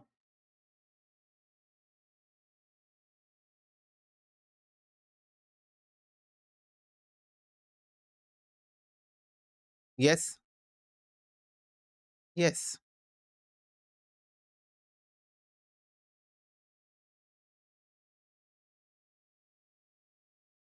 अप्रेंटाइजशिप प्रीमियम बच्चों इनकम है।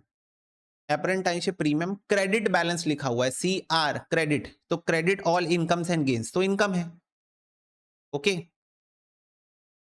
ठीक है। बिजनेस का टैक्स डिडक्ट नहीं होगा इनकम से, नहीं श्रुति बेटा आप इस चीज को समझो कि sole proprietor business is basically the business of that particular trader only. मतलब तुमको पता है ना, सोल प्रोप्राइटर की जो रिटर्न फाइल होती है वो भी इंडिविजुअल की रिटर्न होती है। इंडिविजुअल, जैसे मेरी जो रिटर्न फाइल होती है उसमें रिटर्न में सीए भक्त नहीं लिखा हुआ, उसमें रिटर्न में हार्दिक मिश्रा ही लिखा हुआ है। सीए भक्त इज नॉट इनकॉर्पोरेटेड। सीए भक्त नाम जो है उससे कोई प्राइवेट लिमिटेड कंपनी नहीं है, ठीक है, समझ रहे हो? सीए भक्त is just a brand name I am using right now. लेकिन जो रिटर्न फाइल होती है वो हार्दिक मिश्रा के नाम से ही फाइल होती है। ओके, हार्दिक मिश्रा के नाम से, इंडिविजुअल के नाम से ही फाइल होती है, तो it is a drawings. That's why income tax paid वो मेरा खर्चा है, सोल प्रोप्राइटर का खर्चा है, जो कि मैं बिजनेस के इनकम से ऑब्वियसली पे कर रहा हूं, तो इसीलिए माइनस होता है, इसलिए ड्राइंग्स की तरह माइनस होता है। ठीक है, क्या ये बात सबको समझ में आ गई है? बोलो।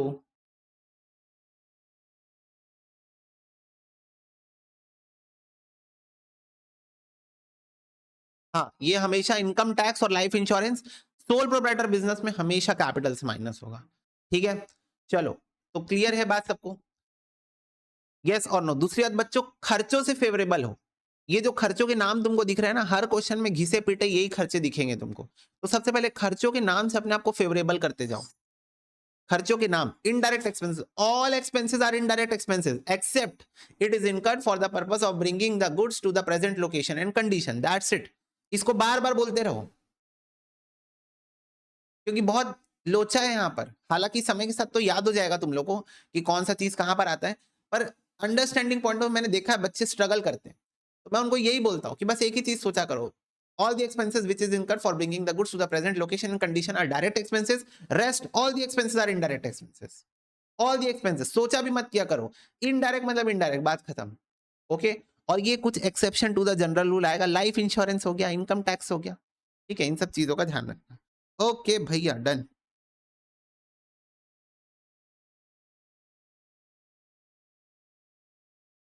ये तो मैन्युफैक्चरिंग अकाउंट है।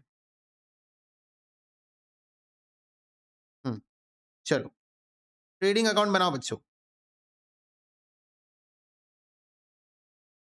ट्रेडिंग अकाउंट बनाओ। रेंट में क्या डाउट है हर्ष, पूछो बेटा।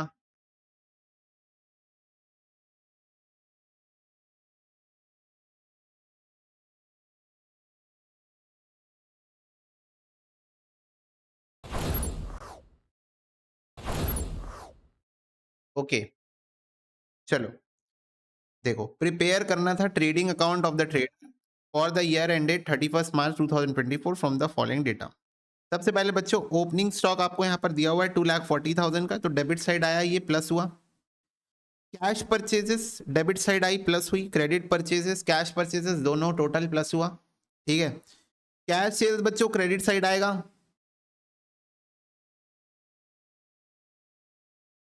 डेबिट साइड के आइटम को मैं प्लस लिखता हूँ, क्रेडिट साइड के आइटम को मैं माइनस लिख देता हूँ। ठीक है, परचेजेस रिटर्न बच्चों माइनस होगा, तो माइनस में लिख देता हूँ। Sales return plus. Direct expenses incurred, freight, carriage, import duty, clearing charges, free distribution, personal use, stock damage by fire, cost of unsold goods, market value ज्यादा है तो ये वाली लेंगे, तो ये वाली लेंगे। तो ये कितना आ गया, 2,40,000, 2,08,000, 6,08,000, 3,50,000, 6,08,000, 10,000, 10,000, 2,000, 8,000, 12,000, 5,000, 2000, 13,000 है तो 0 आ गया। 0 कैसे आ गया? 2,40,000, 2,08,000, 6,08,000 सेल्स।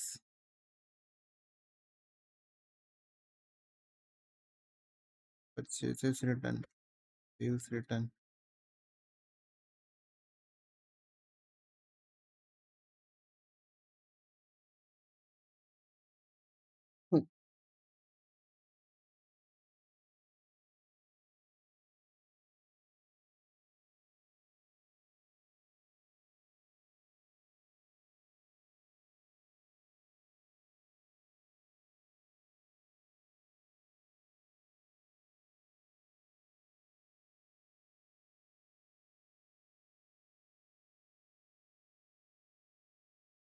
कितना आया जीपी तुम लोग का?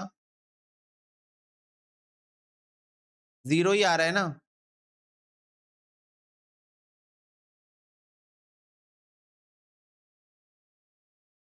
Zero zero,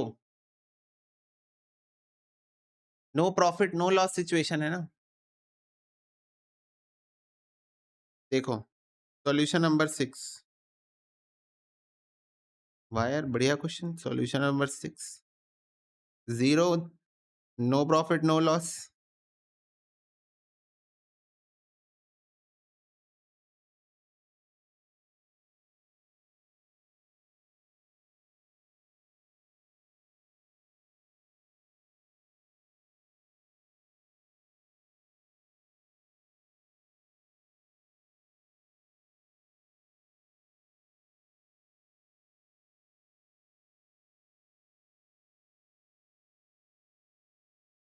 to opening stock 2,40,000, to purchases cash credit. Cash purchases 2,08,000, credit purchase 6,08,000।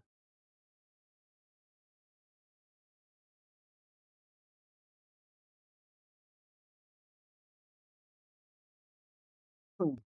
6,08,000, 2,08,000, तो ये हुआ 8,16,000 की आपकी परचेजेस। ठीक है, cash sales 3.5 lakh, credit sales 6 lakh.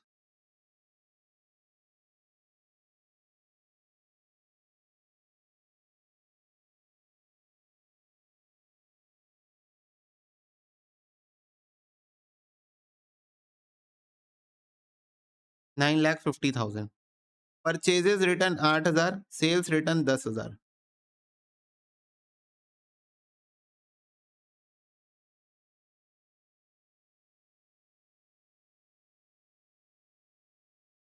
फिर इसके बाद डायरेक्ट एक्सपेंसेस में बच्चों फ्रेट है 10,000 का,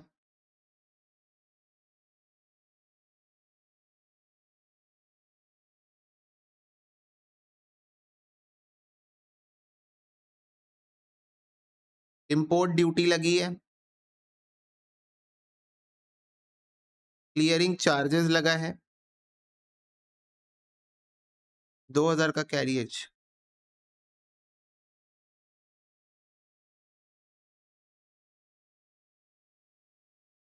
भैया इंपोर्ट ड्यूटी और क्लियरिंग चार्जेस क्या होता है बच्चों? जब आप फॉरेन से गुड्स मंगाते हो, बाहर से, आउट ऑफ कंट्री से, तो इंपोर्ट ड्यूटी यानी कि जो अभी टैरिफ टैरिफ टैरिफ चल रहा है ना पूरे वर्ल्ड में, उसी को इंपोर्ट ड्यूटी बोलते हैं। जब आप बाहर से कोई गुड्स मंगा रहे हो तो उस पर टैक्स लगता है, इंपोर्ट ड्यूटी। क्लियरिंग चार्जेस क्या होता है? बाहर से गुड्स आए, समुद्र के थ्रू आए, सी के थ्रू या फिर फ्लाइट के थ्रू आए, तो एयरपोर्ट या फिर जो डॉक होता है जहां पर शिप आती है, वहां से अपने गुड्स को क्लियर करा के अपनी दुकान में लेके जाने के लिए जो चार्जेस आपको इनकर करने पड़ते हैं, आपको वहां जाना पड़ा, उसको क्लियर वगैरह कराना पड़ा, ये सब करना पड़ा, तो वो जो चार्जेस आपको इनकर करने पड़ते हैं, that is your clearing charges. क्या ये बात क्लियर है सबको? उसी को प्यार से कहा जाता है क्लियरिंग चार्जेस। ओके, तो ये दोनों डायरेक्ट एक्सपेंस है बच्चों, क्योंकि अगर आप ये इनकर नहीं किए होते तो आपके गुड्स दुकान तक नहीं आ पाते। ठीक है भैया। Cost of goods distributed as free sample 5,000, drawings 2,000, advertisement 5,000, drawings 2,000, stock damage by fire 13,000। Loss by fire 13,000। ये सारे गुड्स किसी ना किसी रीजन की वजह से बिक नहीं पाएंगे। कॉस्ट ऑफ अनसोल्ड गुड 1,20,000 है, मार्केट वैल्यू 1.5 लाख है। मैंने कहा विच एवर इज लोअर, दोनों में से जो कम होता है, तो 1,20,000 आपका क्लोजिंग स्टॉक है।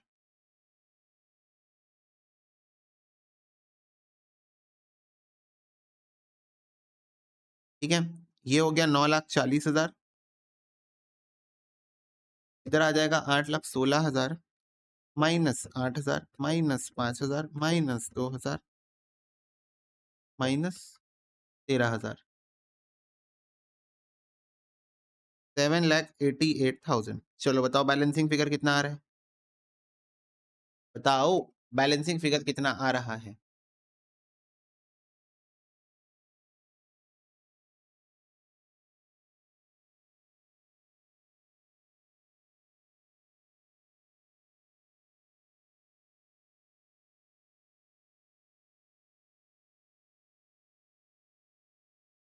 जीरो ही आ रहा है ना, ठीक है।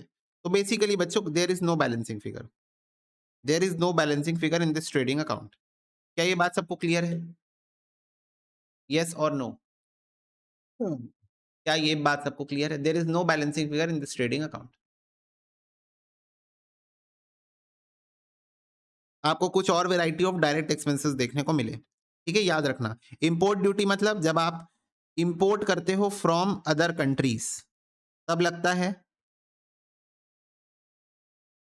तब लगता है। और क्लियरिंग चार्जेस जब डॉक चार्जेस जो होते हैं या फिर एयरपोर्ट चार्जेस होते हैं, जो आप अपने गुड्स को एयरपोर्ट या डॉक से बाहर निकालने के लिए इनकर करते हो, वो चार्जेस होते हैं। ठीक है, तो ये बात थोड़ी सी आपको ध्यान में रखनी है।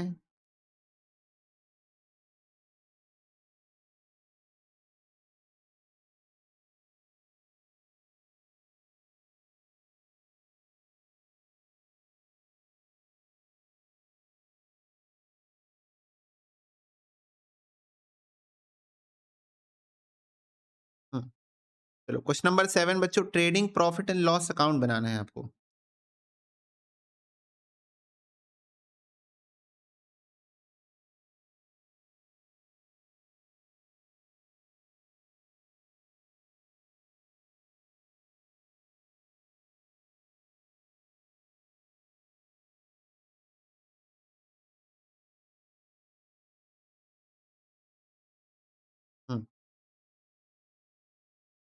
ट्रेडिंग अकाउंट भी बनाना है, प्रॉफिट एंड लॉस अकाउंट भी बनाना है, बनाओ। ओके, चलो चलो देखो बच्चों, सबसे पहले ये बताओ ओपनिंग स्टॉक क्या ट्रेडिंग अकाउंट के डेबिट साइड आएगा? क्या ओपनिंग स्टॉक ट्रेडिंग अकाउंट के डेबिट साइड में आएगा? परचेजेस ट्रेडिंग अकाउंट के डेबिट साइड आएगा, वेजेस ट्रेडिंग अकाउंट के डेबिट साइड आएगा। बच्चों ओनली कैरियज लिखा हुआ है, क्या ज्यूम करूं? इनवर्ड से क्या आउटवर्ड से? ओनली कैरियज लिखा है, क्या ज्यूम करूं? Inwards outwards, inwards out inwards, okay. तो ट्रेडिंग अकाउंट के डेबिट साइड आएगा। परचेज रिटर्न बच्चों परचेजेस से माइनस होगा। एक्सपोर्ट ड्यूटी, आप गुड्स सेल कर रहे हो, एक्सपोर्ट मतलब सेल, एक्सपोर्ट मतलब सेल कर रहे हो, तो उस टाइम अगर आप टैक्स पे कर रहे हो, तो सेल करते टाइम टैक्स पे कर रहे हो, तो ये प्रॉफिट एंड लॉस अकाउंट में जाएगा। ठीक है, PNL account debit side. Sales बच्चों ट्रेडिंग अकाउंट के क्रेडिट साइड आएगा। कोल एंड कोक बच्चों, कोयला, कोल किस चीज के लिए यूज होता है? पावर जनरेशन के लिए। पावर ट्रेडिंग अकाउंट में आता है ना debit side, power trading account में आता है ना डेबिट साइड। सेल्स रिटर्न बच्चों सेल से आप माइनस कर दोगे, प्रिंटिंग एंड स्टेशनरी पीएनएल में डेबिट कर दोगे, क्लोजिंग स्टॉक को ट्रेडिंग अकाउंट में क्रेडिट कर दोगे। फैक्ट्री के अंदर लाइट जला के रखे हो, कम ऑन एवरीवन, फैक्ट्री के अंदर लाइट जला के रखे हो। अब तुम बोलोगे भैया ये तो मैन्युफैक्चरिंग अकाउंट जैसा क्यों लग रहा है?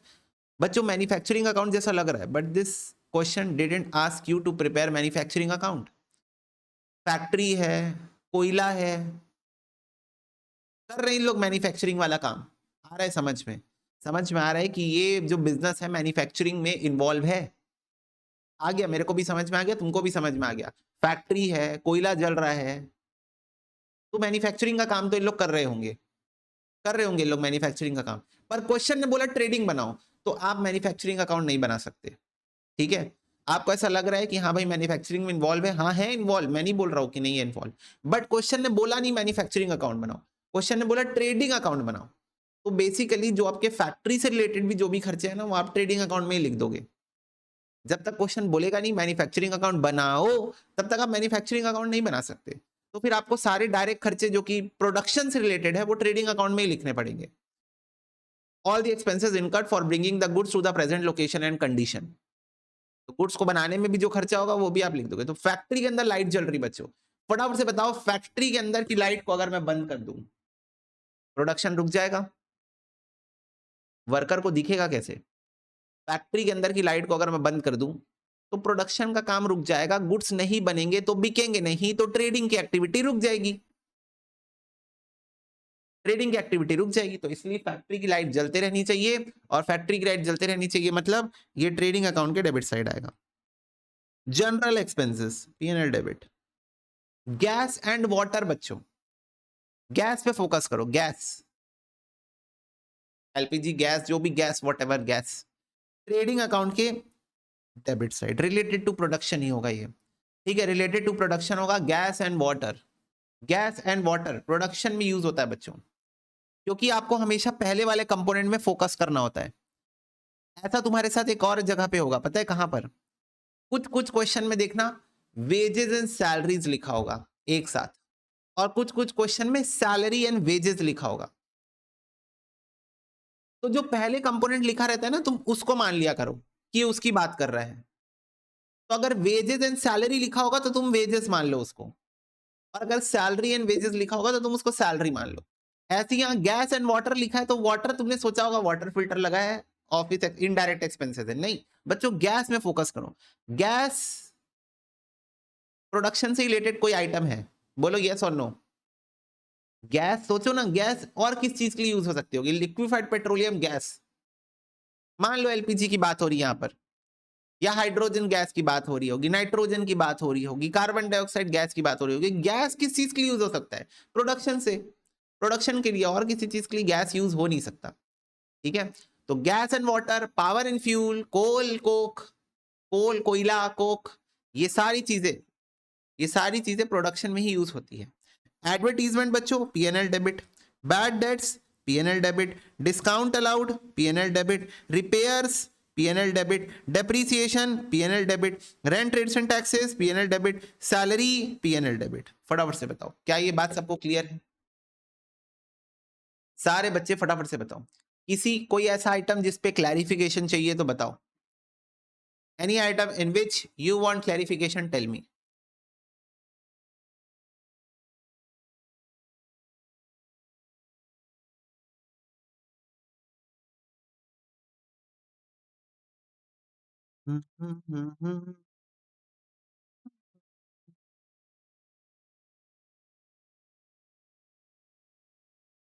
नेट प्रॉफिट तुम लोग ही बताओगे ना अभी भी, जीपी बताओ, नेट प्रॉफिट बताओ।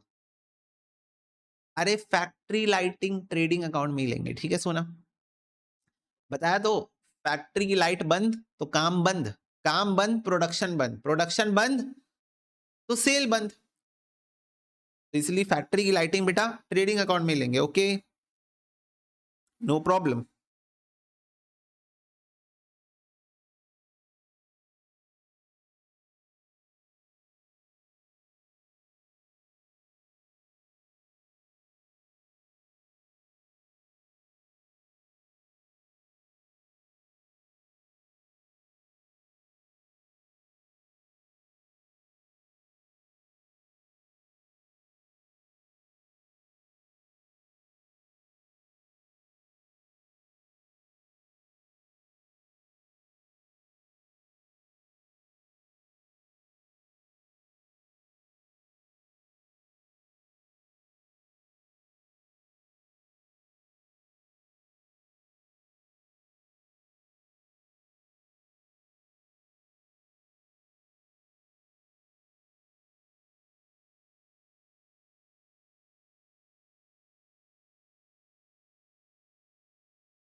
289 250 जीपी आ रहा है, 289 250 आ रहा है जीपी।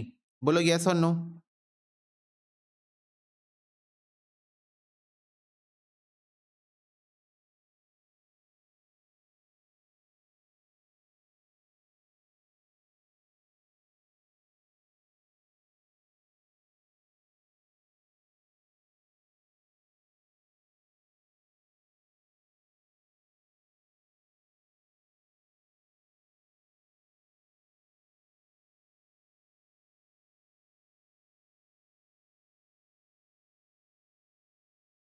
आ गया जीपी यहां तक, यस। अब इसके बाद नेट प्रॉफिट निकालने के लिए पीएनएल डेबिट के सारे आइटम इसमें से माइनस करो। 9000,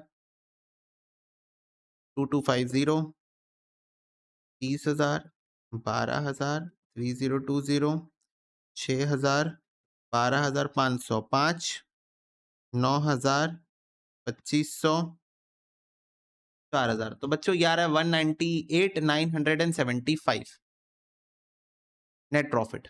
ठीक है, आ गया। आ गया। मेरे को एक बात बताओ, क्या तुम उस पड़ाव तक पहुंच पा रहे हो जहां तुम चीजें आइडेंटिफाई कर पा रहे हो? कौन सी चीजें कहां आ सकती है? बच्चों एक चीज हमको और समझ में ये क्वेश्चन करके, क्या कि एक ट्रेडिंग बिजनेस खरीदने बेचने वाला बिजनेस होता है, पर कभी कभी क्वेश्चन आपको बोलता है ट्रेडिंग अकाउंट बनाओ, although it's a manufacturing business, right? Because you no, if there is a factory, there is a requirement of coal or gas or fuel and power, then production activity is going on, right? In that case production activity is going on.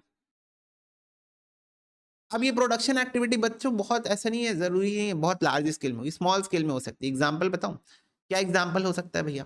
तुम किसी से raw सामान खरीद के उसको premium packaging करके premium price में बेच रहे हो, ये पॉसिबल है। जैसे फॉर एग्जांपल बच्चों, मेरे घर के पास सब्जी मार्केट है, वहां पर ब्रोकली मिलती है, नॉर्मल प्राइस में मिलती है, it's not expensive, normal price में मिलती है। फिर मेरे घर के पास ही एक दूसरा भी मार्केट है, वो प्रीमियम मार्केट है, वहां पर ना एक प्रॉपर वेजिटेबल शॉप है। वहां पर तुम जाओगे, तुमको दुनिया भर के कलर के बेल पेपर, दुनिया भर का बेबी कॉर्न, ये वो दुनिया भर की सब्जी तुमको मिल जाएगी। वहां पर तुमको ब्रोकली मिलेगा, और ब्रोकली का प्राइस जस्ट 2.5 टाइम्स रहता है ऑलवेज। क्यों पता है? वो एक पन्नी में सील पैक रहता है, और उस पन्नी के ऊपर उस ब्रांड की ब्रांडिंग लगी हुई है, ब्रांडिंग लगी हुई है, पता है? तो सोचो वो बंदा क्या करता होगा, वो वही लोकल शॉप वालों से खरीदता होगा, उसमें अपना वो पन्नी लगाता होगा, सील पैक करता होगा, ब्रांडिंग करता होगा, 2.5 टाइम्स में बेच रहा है, 10 रुपए की पैकेजिंग करके। 10 रुपए की भी पैकिंग नहीं होगी वो, 10 रुपए की पैकिंग करके। तो हो सकता है कि कुछ ट्रेडर्स, सो कॉल ट्रेडर्स ऐसे हो जो कि मैन्युफैक्चरिंग का काम ना कर रहे हो, लेकिन सिर्फ पैकेजिंग का काम कर रहे हो अपनी फैक्ट्री के अंदर। ऐसा भी मतलब बहुत वेरिएंट्स ऑफ बिजनेस हो सकते हैं यार। बट द पॉइंट इस क्वेश्चन को पढ़ के ये समझ में आया कि कभी कभी क्वेश्चन ट्रेडिंग का भी होके आपको मैन्युफैक्चरिंग से रिलेटेड आइटम दे सकता है, पर आपको सिर्फ एक लाइन याद रखनी है। वो क्या है बताओगे मुझे कोई?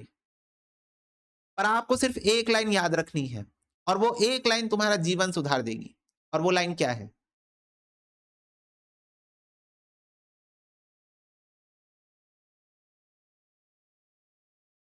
बोलो।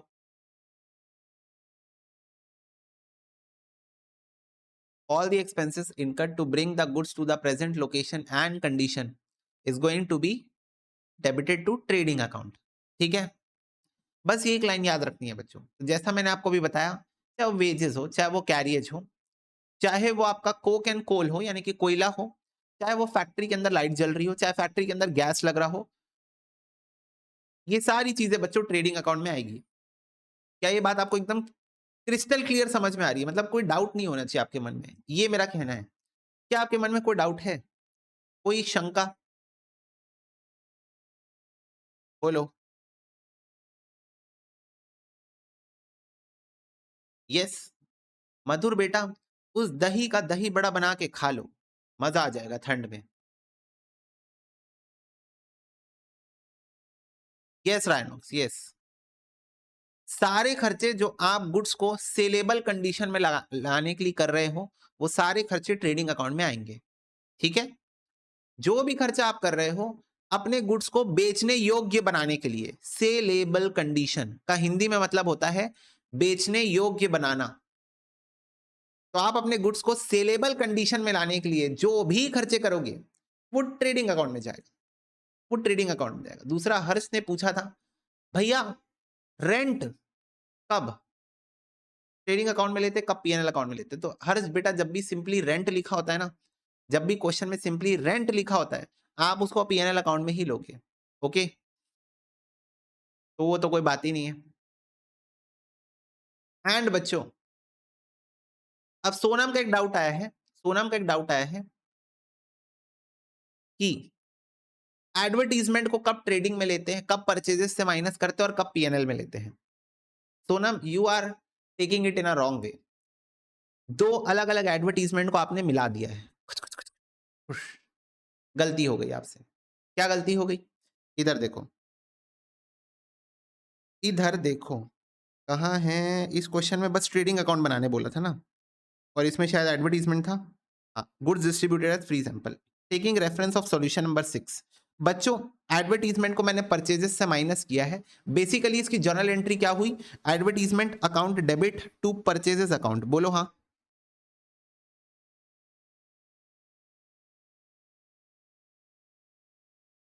Advertisement account debit to purchases account. बोलो यस और नो। यस। तो एडवर्टीजमेंट का खर्चा डेबिट हो गया और परचेजेस क्रेडिट हो गया। परचेजेस क्रेडिट होने का मतलब परचेजेस से 5,000 रुपए माइनस हो गया।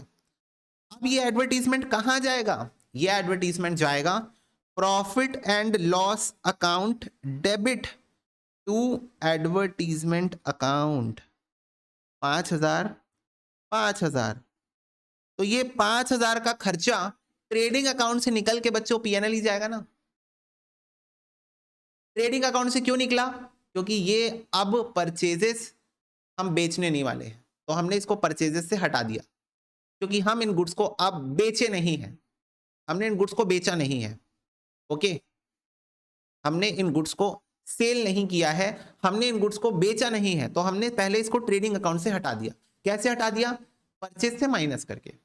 परचेज से माइनस करके हमने इसको ट्रेडिंग अकाउंट से तो हटा दिया, ठीक है। और फिर उसके बाद बच्चों हमने इसको पीएनएल में ले जाकर डेबिट किया। क्यों? क्योंकि ये एक इनडायरेक्ट एक्सपेंसेस बन चुका है, एडवर्टीजमेंट बन चुका है। ये था एक गुड्स था जिसको हम बेचने के लिए लाए थे, और हमने इसको बेचा नहीं, हमने इसको एडवर्टीजमेंट के लिए यूज कर लिया। तो ये एक डायरेक्ट एक्सपेंसेस था जो कि अब एक इनडायरेक्ट एक्सपेंसेस बन चुका है। ओके, बोलो।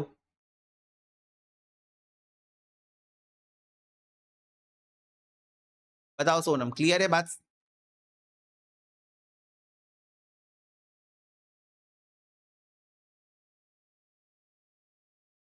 यस और नो?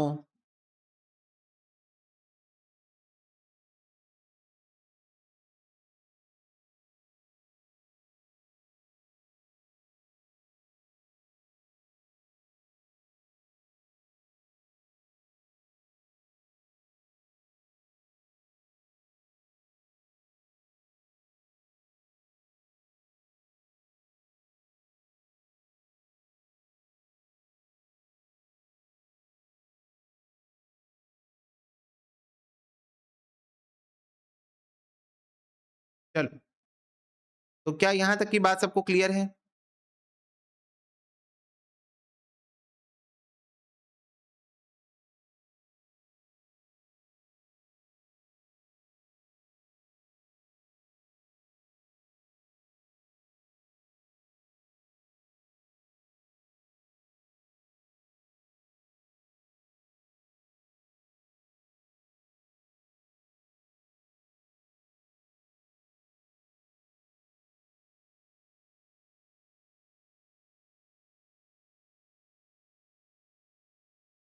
ठीक है, ओके। फ्री सैंपल रहेगा तो ट्रेडिंग में, एक सेकेंड, सिर्फ एडवर्टीजमेंट रहेगा तो पीएनएल ऑब्वियसली, क्योंकि it is only advertisement. Basically cash में जो आपने खर्च किया होगा, होल्डिंग लगवाया होगा, इंस्टाग्राम यूट्यूब में एड्स चलाई होगी, वो वाले एडवर्टीजमेंट की बात चल रही है। Goods distributed as free sample के केस में बस ऐसे होगा। नॉर्मल एडवर्टीजमेंट है जो आप कैश में खर्च करते हो, आपकी नॉर्मल एडवर्टीजमेंट है जो आप कैश में खर्च करते हो, वो तो आपकी पीएनएल में ही आएगी ना सिर्फ। ओके, वो तो आपकी सिर्फ प्रॉफिट एंड लॉस अकाउंट में आएगी, जो नॉर्मल एडवर्टीजमेंट है। ओके,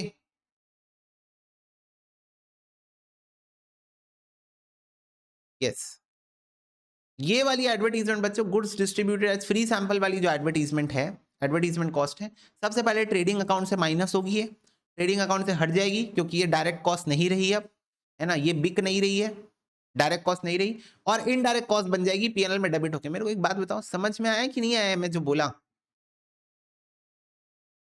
बोलो, घुसा कि नहीं घुसा दिमाग में? ये एडवर्टीजमेंट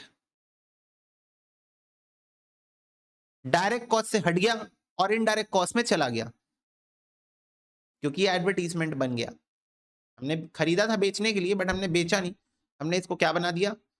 इनडायरेक्ट एक्सपेंस बना दिया। ओके, भैया रेट्स एंड टैक्सेस बता दो। रेट्स एंड टैक्सेस बेटा, रेंट रेट्स एंड टैक्सेस ये कंबाइनली यूज होता है।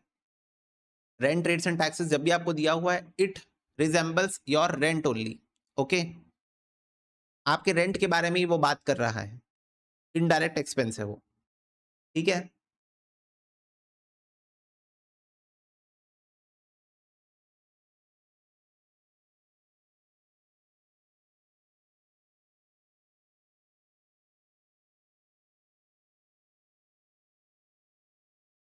अलग से नहीं रहेगा रेट्स एंड टैक्सेस, हालांकि तुम्हारा अलग से रह सकता है। रेट्स एंड टैक्सेस वाला पोर्शन वही रहता है जो तुम अदर मिसलिनियस टैक्स पे करते हो ना, other miscellaneous tax, property tax, इधर उधर वाले जो तुम्हारे टैक्स रहते हैं, वो रेंट डायरेक्ट कॉस्ट नहीं है। नो, मैंने आपको बताया ना, अगर आपके पास शॉप है और नहीं है, उससे ट्रेडिंग एक्टिविटी को कोई फर्क नहीं पड़ेगा ज्यादा। कल जब मैं समझा रहा था बेसिक्स, तब मैं बता रहा था तुम लोगों को कि जब तुमको रेंट दिया रहेगा तो सिंपली तुम मान लो वो रेंट ऑफ अ शॉप है, और तुम्हारे पास शॉप हो या ना हो, उससे ट्रेडिंग एक्टिविटी को ज्यादा इंपैक्ट नहीं पड़ता है। मतलब अगर आपको सामान बेचना है तो आप बिना शॉप के भी बेच सकते हो, कल मैंने समझाया था ये बात। बोलो, तो इसीलिए रेंट जो है वो इनडायरेक्ट एक्सपेंस की तरह लिया जाता है नीचे। क्या ये बात सबको क्लियर है? फटाफट से एक बार बता दो।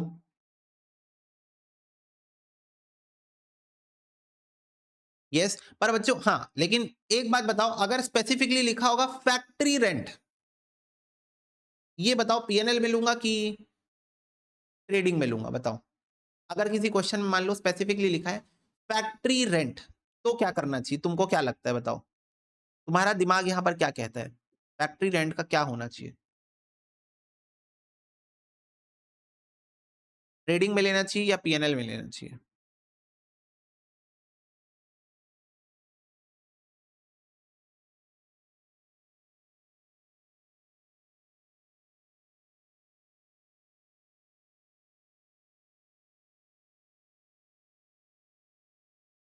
ट्रेडिंग अकाउंट में लेना चाहिए, क्यों? क्योंकि तुमने सोचा, तुमने ऐसे ही सोचा क्या? मैं पूछ रहा हूं ना तुम लोग से, बताओ, क्या तुमने ऐसे ही सोचा कि अगर यार मैं फैक्ट्री का रेंट नहीं दूंगा इस महीने, तो अगले महीने मकान मालिक मेरे को बोलेगा बाय बाय, इससे मेरी प्रोडक्शन रुक जाएगी, अगर मेरी प्रोडक्शन रुक गई तो मेरी ट्रेडिंग रुक जाएगी, ट्रेडिंग रुक गई तो ये तो डायरेक्टली रिलेटेड टू ट्रेडिंग नहीं हो गया?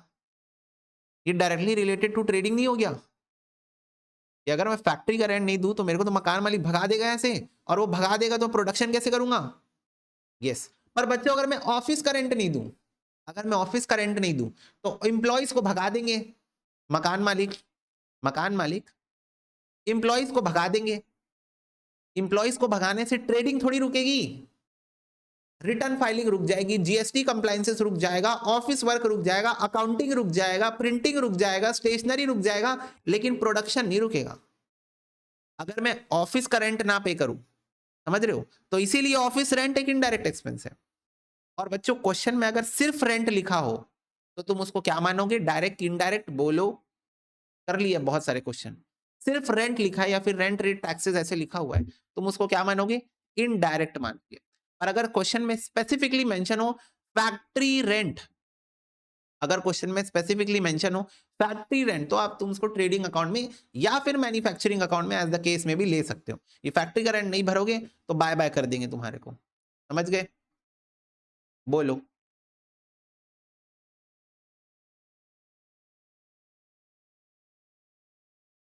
तो भी पीएनएल में जाएगा अभिषेक, तो भी पीएनएल में जाएगा, इससे कोई हमारा development on this concept change नहीं होगा। चलो, और बताओ, और कोई डाउट है? आज की क्लास से रिलेटेड और कोई डाउट है? पूछ लो। अपने मन को संतुष्टि दे दो।